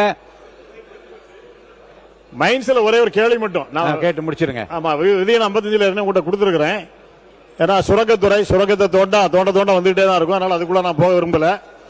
மைன்ஸ்ல வந்து இப்ப எங்களுடைய மாவட்டத்தில் வந்து அணுக்கனிம சுரங்கம் அமைச்சர் மாண்பு அமைச்சர் உங்களுக்கு தான் பேசிட்டு இருக்கேன். மாண்பு அணுக்கனிம அமைச்சர், சுரங்கம் மாண்பு அமைச்சர். அமைப்பதற்கான கால அவகாசத்தை இந்த அரசாங்கம் ஓராண்டு காலம் நீட்டி கொடுத்ததனால் அந்த பகுதியிலே மிகப்பெரிய ஒரு கொந்தளிப்பு பாதிப்பு ஏற்பட்டிருக்கின்றது. அவர்களெல்லாம் முதலமைச்சர் அவர்களை உங்களை வந்து பார்த்தார்கள். ஏற்கனவே கொடுக்கப்பட்ட கால அவகாசம் என்பது 10/6/2026 முடிஞ்சிட்டது. நீங்க ஆட்சிக்கு வந்த புதுசு, அதனால அது ஏதாவது தவறெல்லாம் கூட நீங்க விட்டுருக்கலாம். எப்படி விட்டீங்க இப்ப கூட நீங்க பதில் சொல்லும்போது கூட சொல்லுங்க, நான் ஒன்றும் அவசரம் இல்லை, விட்டுருக்கலாம். ஓராண்டு கால அவகாசத்தை நீட்டி கொடுத்து விட்டீர்கள். இன்னும் ஓராண்டு காலம் இருக்குது. எல்லா அனுமதியும் நாங்கள் நிறுத்தி வைத்திருந்தோம். எனவே அந்த திட்டம், அந்த அரசாணை ரத்து செய்யப்படுமா அல்லது சுற்றுச்சூழல் அனுமதியை அந்த குறிப்பிட்ட கால ஓராண்டு நீங்கள் வழங்காமல் நிறுத்தி வைத்து தானாகவே அந்த அனுமதி காலாவதி ஆவதற்கு நீங்கள் உதவியாக இருப்பீர்களா என்பதை உங்கள் பதிலை நீங்கள் சொல்ல வேண்டும் என்று நான் கேட்டுக்கொண்டு, நம்முடைய இபி அமைச்சர் வந்து ஒரு கருத்தை சொன்னார்கள். லஞ்சத்தை ஏற்று மாண்புமிகு முதலமைச்சர் அவர்கள் பதுருதீன் அவர்கள் அவரை பத்தி நீங்க சொல்லுவீங்க, அப்ப மாண்பு அமைச்சர் பதில் சொல்லணும். இப்படிப்பட்ட விவாதத்தை அனுமதிப்பதாக இல்லை. மாண்பு பதுருதீன் அவர்கள் உட்காருங்க, தயவுசெய்து உட்காருங்க.